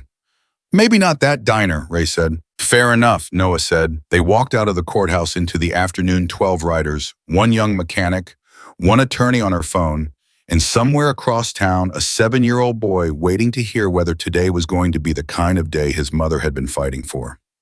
It was. It was exactly that kind of day. Claire picked up Eli at 4:17 that afternoon. I was sitting on the front steps of her neighbor Sandra's house with his backpack in his lap and his shoes untied, the way his shoes were almost always untied at the end of the day, as if the energy required to maintain tied shoes simply exceeded what a 7-year-old was willing to budget for. He looked up when he heard her car and read her face the way children read their parents' faces, not in words, not in analysis, but in something faster and more direct than either of those things. He stood it up. Mom, he said. "Hey, buddy." He looked at her for 1 more second, making sure of what he was seeing. Then he walked down the steps and put his arms around her waist and held on with the particular grip of a child who understands on some level below language that holding on is sometimes the most important thing a person can do. Claire pressed her hand to the back of his head and closed her eyes. She had promised herself she would not cry again today. She had used up what she'd been willing to use in the courthouse hallway in front of Ray and Bear, and a group of motorcycle riders who had somehow become the most unexpected support system she'd ever had. She was done crying for today. She cried anyway, just a little, just enough, into the top of Eli's hair where he couldn't quite see it. "Good day," he asked, muffled against her jacket. "Really good day," she said. He pulled back and looked at her face with the critical examination of someone checking their work. "Your eyes are red." "Wind," she said. He gave her the look of a 7-year-old who has heard better excuses. "Can we go see Noah?" he asked. She laughed. Not today. Today we're going to go home, and I'm going to make dinner, and you're going to tell me about your day. He considered the trade-off. Can we have ice cream after? It's Thursday, she said. He nodded like this settled something important. Then yes. She buckled him in and drove, and the evening opened up in front of them, the way evenings do when the worst part of a long stretch is finally behind you. Ordinary and quiet and full of small things that suddenly feel like gifts. 3 days after the hearing, Carter Blaine of Meridian Strategic Partners was contacted by federal investigators. He had spent those 3 days, according to people who knew him, in a state of controlled damage management, calling attorneys, reviewing documents, constructing the version of events that would serve him best. He was the kind of man who believed that preparation was the same as control, and that control was always available to the person willing to pay enough for it. He had not anticipated Melissa. He had calculated that Melissa was too compromised to cooperate, that the money she'd taken and the role she'd played would make her a liability to any investigation rather than an asset. He'd made her complicit by design, the way the operation was designed to make everyone it touched complicit by design, so that the architecture of shared culpability kept the whole structure standing. I had not anticipated that Melissa would decide the cost of silence was higher than the cost of truth. The federal investigator, who sat across from Carter Blaine in a Chicago conference room on a Tuesday morning, was a woman named Agent Sandra Reyes, and she had spent 15 years working financial crimes and fraud cases before moving to a unit that handled, among other things, organized interference with civil court proceedings. She put the Meridian memo on the table between them without preamble. "We found your methodology document," she said. Blaine looked at it. His attorney, sitting beside him, put a hand on the table in the specific gesture of someone trying to slow down an oncoming thing. "We've also found your financial records," Reyes continued. 18 months of client engagements, 14 family court cases across 7 states. 3 of those states have already opened investigations. She paused. "The question in front of you right now is not whether this is happening. The question is where you want to stand when it does." Blaine said nothing. His attorney leaned over and said something very quietly in his ear. Whatever it was, Blaine heard it and nodded slowly, the particular nod of a man absorbing a reality he had not expected to have to absorb. Reyes waited. She was good at waiting. 14 cases, 14 families, 14 sets of children whose lives had been treated as collateral in a strategy designed to extract maximum advantage for whoever could afford to pay for it. She had read every file over the weekend. She had not slept much, not because she couldn't sleep, but because she'd chosen not to spend those hours with the files, instead with the names and the children and the manufactured evidence, because she believed that the people who were going to answer for a thing should be held accountable by someone who fully understood what the thing was. Blaine's attorney said, "My client would like to discuss the terms of cooperation." Reyes looked at Blaine directly. "He'll have that opportunity," she said. "But I want to be clear about something before we begin." She tapped the memo. "This document uses the phrase destabilization methodology. Your client didn't stumble into a bad approach. He designed one. He wrote it down, refined it, trained staff on it, and sold it as a premium service." She paused. "That distinction is going to matter." Blaine met her eyes for the first time in the conversation. Something moved across his face, not remorse, not quite, but something adjacent to it. The specific discomfort of a person who has heard their work described accurately and found the description uncomfortable. 14 families, Reyes said simply. Blaine looked at the table. Megan Foster heard about the federal cooperation 2 weeks after the hearing through the specific grapevine of attorneys and investigators that forms around cases with expanding implications. She was sitting at her desk, the same cold coffee, the same particular quality of late afternoon light, when her phone buzzed with the news. She sat with it for a moment. Then she did something she almost never did at her desk. She closed her eyes and she stayed very still, and she allowed herself 30 seconds of simple, uncomplicated relief. Then she picked up her phone and called Claire. "It's moving forward," she said when Claire answered. "Federally, 14 cases." A pause on Claire's end. 14, Claire said. 14 that they've confirmed, possibly more. Another pause longer. "Those people," Claire said slowly, "those other families, they went through the same thing, the same watching, the same—" She stopped. Do they know that this is investigators are reaching out to them? Megan said. Some of them had outcomes that can potentially be revisited. Some of them, she paused. Some of them may have lost cases they should have won. The weight of that moved through the phone line like something physical. Because of the same thing that almost happened to me, Claire said. Yes. Silence. Megan, Claire said quietly, I want to do something. I don't know exactly what, but I want to. I can't just have gotten through this and not do something with it. Megan understood immediately, because it was the thing that happened to people who survived the specific kind of ordeal Claire had survived. The understanding that what you went through was not just yours, that the path you fought your way through was also the path the next person would have to fight through unless someone built something different. Let's talk about that, Megan said. When you're ready. I'm ready now, Claire said. Megan smiled, the first real uncomplicated smile she'd managed in weeks. I know, she said. I know you are. Noah had been at the new shop for 2 weeks when Eli came to visit. It had happened the way Ray had said it would, not dramatically, not as a reward or a ceremony, just as the natural next thing. Ray had introduced him to Caleb Turner on the Saturday after the hearing, at the kind of meeting that doesn't announce itself as important, but clearly is.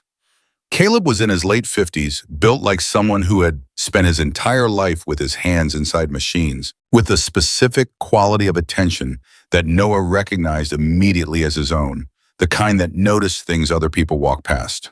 Caleb had watched Noah work for 40 minutes without saying much. Then he'd offered him the position the way people offer things when they're not trying to sell you on it, simply directly take it or leave it. I notice you notice things, Caleb had said. People keep telling me that, Noah said. Good people or bad people? Noah thought about it. Both lately. Caleb nodded like this was an acceptable answer. I pay fair. I expect the same in return. You see something wrong, you say something. You're not sure, you still say something. That's the only rule that matters. Noah had said yes before Caleb finished the sentence. I was 3 weeks into it when Claire called and asked if she could bring Eli by.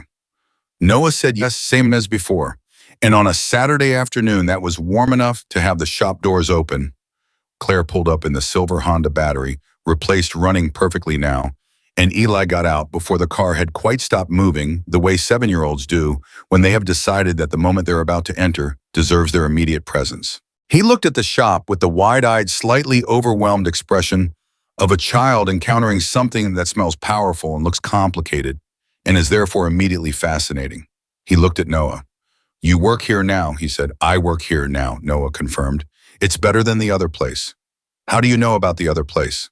Mom told me. Eli said it simply the way children relay information with no understanding of its sensitivity. She said you used to work somewhere that didn't notice how good you were. Noah looked at Claire. She shrugged, unapologetic. That's pretty accurate, Noah said. Eli walked into the shop with the authority of someone who had decided he belonged there, and Caleb, who was working on a transmission in the back, looked up and assessed the situation in about 2 seconds and clearly decided it was fine.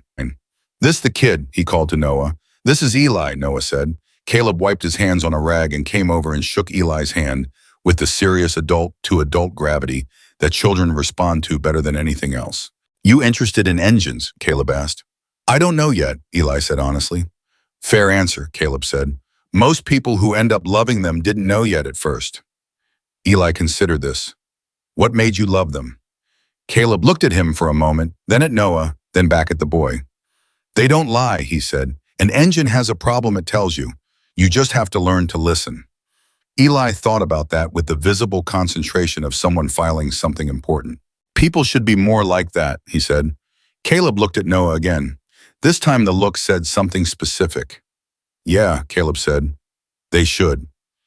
The twist that nobody saw coming arrived 6 weeks after the hearing on an ordinary Wednesday in the form of a phone call to Sergeant Aldridge from an attorney in Columbus. Her name was Janet Morse, and she represented a woman named Patricia Hale who lived in Columbus, Ohio, and who had lost a custody case 14 months ago following what she had described at the time as systematic harassment and psychological pressure that her own attorney had told her was probably stress-related. Patricia Hale had read a brief news item about the Meridian Strategic Partners investigation. A single paragraph in a local paper buried in a section most people skipped. She had read it 3 times. Then she had called Janet Morse, who had looked up the case, and then called Aldridge, and then said the sentence that made Aldridge sit very still in her chair.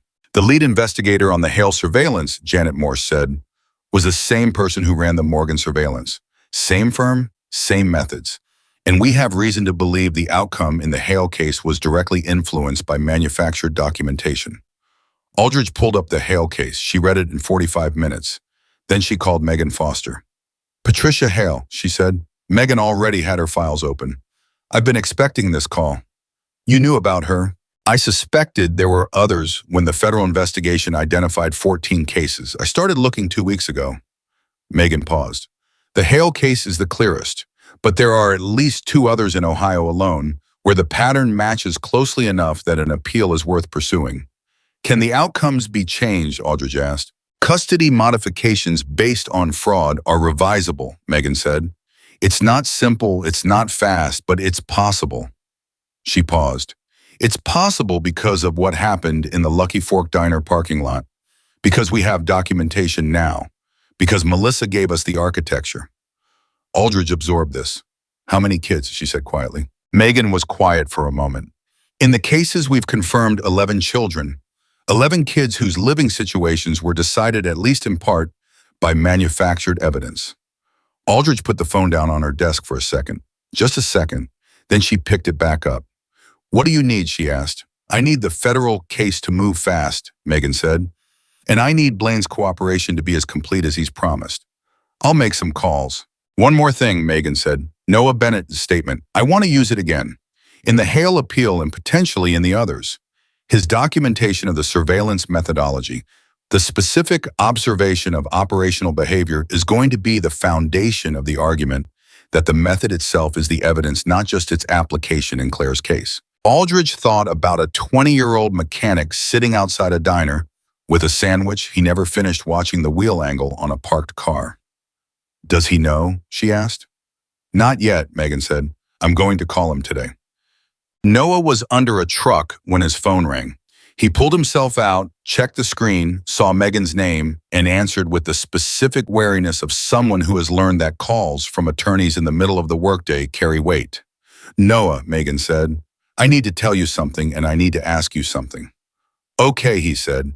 She told him about Patricia Hale, about the 2 other Ohio cases, about the 11 children, about the appeal and the federal timeline, and what his statement meant in the larger architecture of all of it.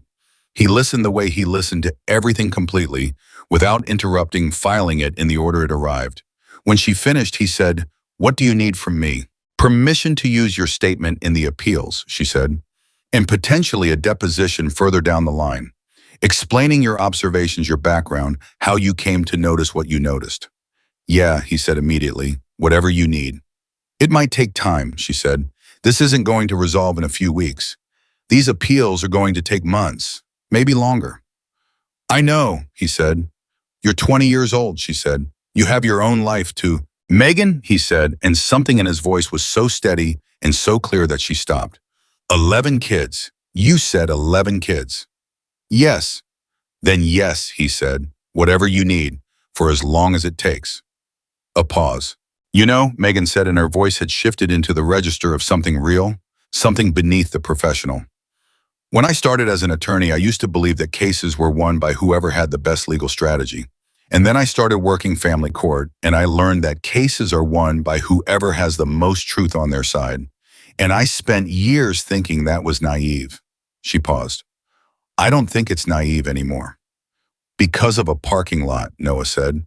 "Because of a parking lot," she said. He laughed quietly. "I just noticed a car."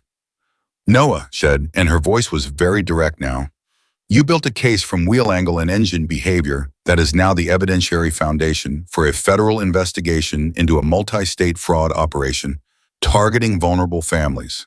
She paused. "You did not just notice a car." He was quiet for a moment. Then Ray said something like that. "Ray is right," Megan said. "Don't lose that." Then, "Fine."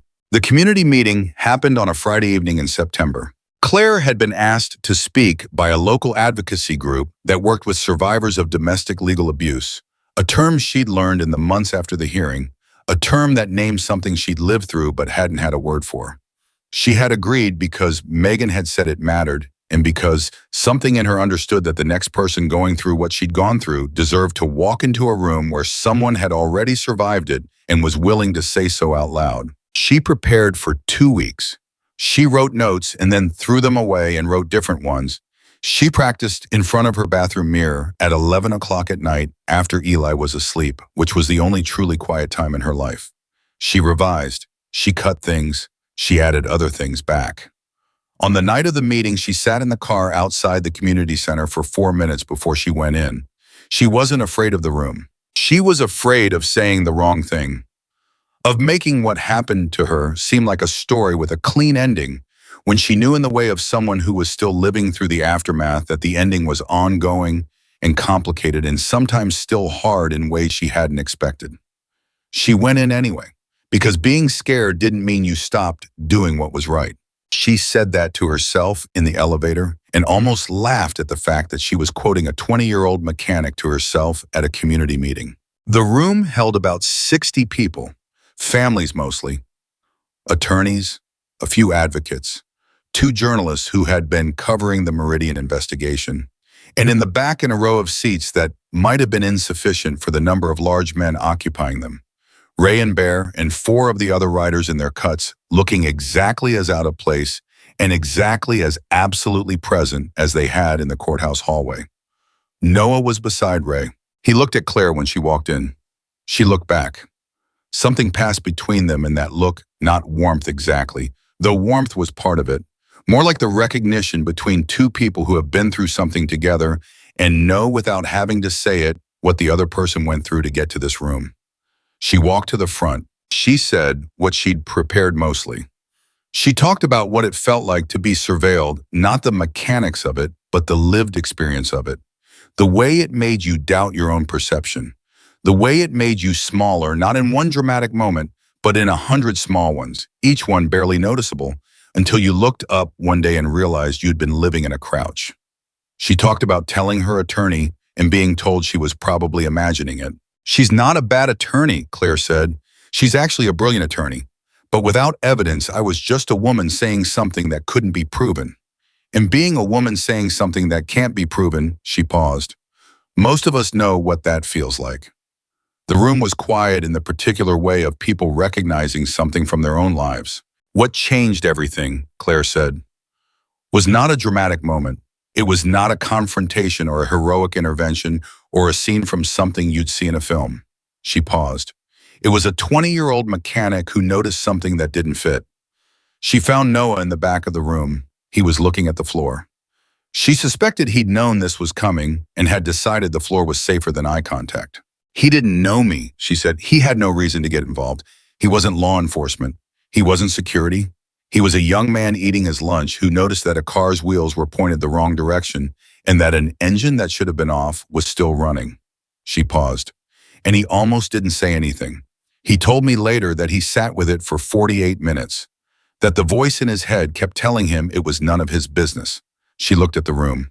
The voice that tells us things are none of our business is the same voice that protects the people doing harm, she said. It's the same voice that told me I was imagining things. It's the same voice that told my friend that what she was doing was just information, just background, just almost nothing. She paused. Nothing is made of almost nothings. That's what I learned. She looked toward the back of the room again. His name is Noah Bennett, she said. He works at a repair shop. He's 20 years old, and because he spoke, because he walked across a parking lot and said something to a stranger. 11 children in 3 states now have a chance at different outcomes than the ones that were being engineered for them. The room had gone completely still. Sometimes the person who changes your life isn't the person with the most power, Claire said. Sometimes it's the person who simply refuses to look away. She stopped. Someone started clapping. Then the whole room. Noah in the back was still looking at the floor. Ray put a hand briefly on his shoulder. Bear made a sound that might have been a cough and might have been something else entirely. Noah looked up. Claire was still looking at him from the front of the room. He held the look. He nodded once, the small nod of someone acknowledging something that is true, even though they don't quite know what to do with the truth of it. She nodded back. After the meeting, the room loosened into the specific social texture of a gathering that has been moved by something and doesn't quite want to end. People stayed and talked the way they do when a room has held something real and nobody wants to be the first one to walk back out into ordinary life. Noah ended up outside where the air was cooler and the street sounds were a relief after an hour of emotional density. He stood there for a few minutes before Ray came and leaned against the wall beside him. They stayed quiet for a moment. "You all right?" Ray asked. "Yeah," Noah said. He gestured vaguely. "A lot." "It's a lot," Ray agreed. "She said 11 children." "Yeah, and there might be more that they haven't connected yet." "Probably," Ray said. Noah looked at the street. A car passed ordinary engine running at the right frequency, wheels straight on the road. He tracked it automatically and then caught himself tracking it and almost laughed. "I can't stop," he said. "Stop what?" "Noticing things, cars, engines, when something's off." He shook his head slightly. "I clock it before I decide to." Ray was quiet for a moment. Then, "Good." "It's a lot of work," Noah said. "Being in a parking lot is a lot of work now." Ray looked at him sideways with something that was almost a smile. "You know what I was doing before you walked over to me that afternoon?" "No." "Nothing," Ray said. "We were stopping for coffee. That's all we had going on. A Thursday afternoon coffee stop at a diner." He paused. "And then you walked over." Noah thought about that, the randomness of it. The simple contingent could have been otherwise quality of the fact that 12 motorcycles had pulled into that particular parking lot on that particular Thursday at that particular time. "Good timing," Noah said. "Is that what it was?" Ray said. Noah thought about it more carefully. "Maybe not. Maybe it doesn't matter what it was. It just happened. And then we all made choices inside what happened." Ray nodded slowly. "That's more or less how everything works." Bear appeared in the doorway and looked at both of them. "There's food inside. Someone brought food." "We're coming," Ray said. Bear disappeared back inside. Ray pushed off the wall and looked at Noah. "You don't need to become something different than what you are," Ray said. "You understand that whatever the next thing is, the depositions, the appeals, whatever, Megan needs, you don't do it by becoming different. You do it the same way you did the parking lot. By noticing things. By trusting yourself when you notice them," Ray said. "The noticing was always there. The trusting was the thing you did that day." Noah held that. It was true, and it was the kind of true that sat differently than other truths. Not comfortable, not uncomfortable, just solid. Something you could stand on. "Come on," Ray said. "Food." They went back inside. Now, 2 months later, the Patricia Hale appeal was filed. The documentation was 47 pages. The foundation of it was the Meridian methodology evidence, the financial records, Blaine's cooperation, and Melissa's full account. And on page 12 is the anchor of the argument that the surveillance methodology itself constituted deliberate legal fraud was Noah's statement. Verbatim, exactly as he'd written it in a diner parking lot on a Thursday afternoon. The wheel angle, the engine idle, the timing of the movement inside the vehicle. 48 minutes of observation by a 20-year-old mechanic who noticed things and had learned to trust what he noticed. Patricia Hale read it in Janet Morse's office with her own attorney beside her. She got to the part about the wheels being turned toward the exit, the engine running, the hands moving to the steering wheel, and she stopped the reading. "This person," she said, "this Noah, he never met me." "No," Janet said. "He doesn't know anything about my case." "He didn't at the time," Janet said. "He knows more now." Patricia looked at the statement for another moment. "What he saw, that's exactly what I felt, for months. The feeling that someone was there just outside the edge of what I could see. And nobody believed me." She paused. "And then this person, this stranger, writes down exactly what that looked like from the outside." She set the document down on the desk. "Does he know," she asked, "that this is being used?" "He gave permission," Janet said. "He knows." Patricia nodded. She didn't say anything else about it. But she picked up the statement one more time before she left, and she held it briefly with both hands, the way people hold things they want to feel the weight of, and then she set it back down and walked out into the next part of her fight. Eli turned 8 on a Saturday in November. Claire made a cake chocolate, 2 layers, the kind that looks slightly imperfect because it was made with actual effort rather than purchased from a store, which is always in the way of 7- and 8-year-olds everywhere, more impressive than something that looks professional. She had invited a small group, Sandra from next door, two of Eli's school friends, and their parents, Megan, who brought wine and stayed exactly 2 hours and left with the efficiency of a person who loves children, but also knows herself, and Noah, who arrived with Ray, which meant Bear also came, which meant that Eli's 8th birthday party included 3 Hells Angels, sitting in Claire's living room, eating chocolate cake with 8-year-olds, which was objectively the best possible version of his birthday. Eli sat next to Ray and asked him approximately 40 questions about motorcycles in the space of 20 minutes. Ray answered all of them with the same serious adult-to-adult gravity that Caleb used, and Eli absorbed every answer with the focused attention of someone who had decided this information mattered. Noah watched from across the room and felt something he hadn't felt in a long time and didn't quite have a name for. Not happiness, exactly, though happiness was inside it, more like rightness. Like being in a room where the things that were supposed to be happening were happening, and nothing was wrong, and nothing needed to be noticed or fixed or warned about. Just a room full of people who'd found each other through a series of ordinary and extraordinary choices and had, against a variety of odds, ended up here, at a birthday party, with cake. Eli came over to him at one point holding a piece of cake on a plate with the careful two-handed grip of someone transporting something precious. "Noah," he said, "hey, buddy. Ray says you can tell if a car is broken just by listening to it." "Sometimes," Noah said. "How do you know what to listen for?" Noah thought about the question. It deserved a real answer. "You learn what the right sound is supposed to be," he said, "and then you pay attention to anything that doesn't match it." Eli ate a bite of cake, thought about this.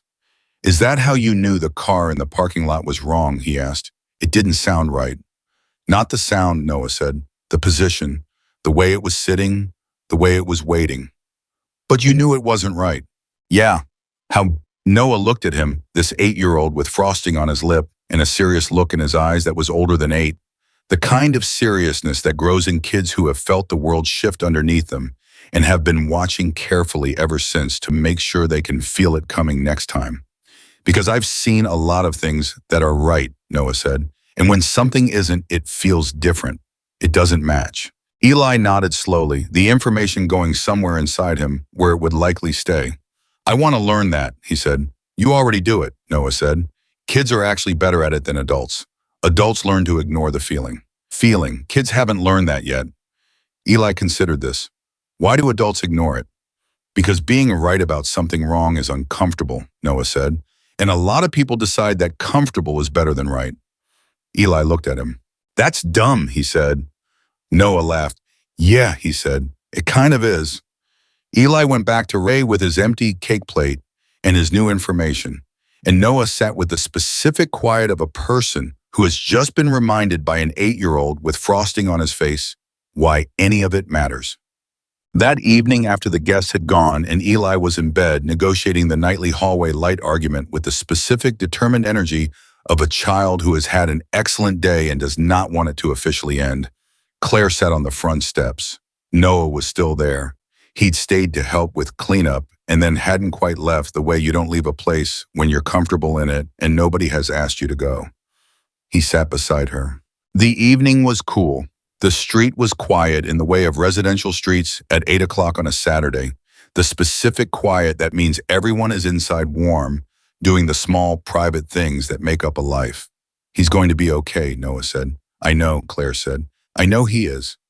The supervised visits. Daniel. All of it, he's going to get through it. "Kids are more resilient than adults give them credit for," Claire said. Then she smiled slightly. "He told me tonight he wants to learn how engines work." "Caleb will teach him," Noah said. "He likes Eli." "Caleb likes Eli because Eli asked him 40 questions." "Caleb respects people who want to understand how things work," Noah said. "Eli clearly wants to understand how things work." "He gets that from me," Claire said. "Then I used to think that was a liability. The wanting to understand, the noticing when something's off." She paused. "For a long time, it just made me anxious. Made me feel like I was always waiting for something to go wrong." "Maybe that's how it starts," Noah said. "And then you figure out what to do with it." She looked at him sideways. "Is that what happened to you?" I thought about it honestly. I think I always noticed things. I just didn't always know if I should say something about it." He paused. "That day in the parking lot, I sat with it for 48 minutes because I was trying to talk myself out of saying anything. What finally made you do it? He was quiet for a moment. You came outside with that to-go bag, he said, and you looked at your phone and you had this expression, he paused, like someone holding a lot of things up at once and trying not to drop any of them. And I thought about whatever was at the center of all that effort. He paused again. And then I thought about the car and about what I knew about that car. And those two things, you and what I knew, they didn't fit together. They shouldn't have been in the same picture. Claire was quiet. So I went and said something, he said, and that was it. That was all it was. She nodded. Then she said, Noah. Yeah, you're going to spend your whole life noticing things, she said, engines, cars, people, things that don't fit. She looked at him directly. Don't stop. He looked back. I won't, he said. And he meant it not as a promise to her, specifically not as a dramatic declaration of purpose, but in the simple, settled way of someone who has understood something about themselves that won't now be ununderstood. He was a person who noticed things. He was a person who trusted what he noticed. He was a person who spoke even when the voice in his head told him it was none of his business. Because he had learned in a parking lot in northern Ohio on a Thursday afternoon that the voice that says stay out of it is the voice that protects the wrong side.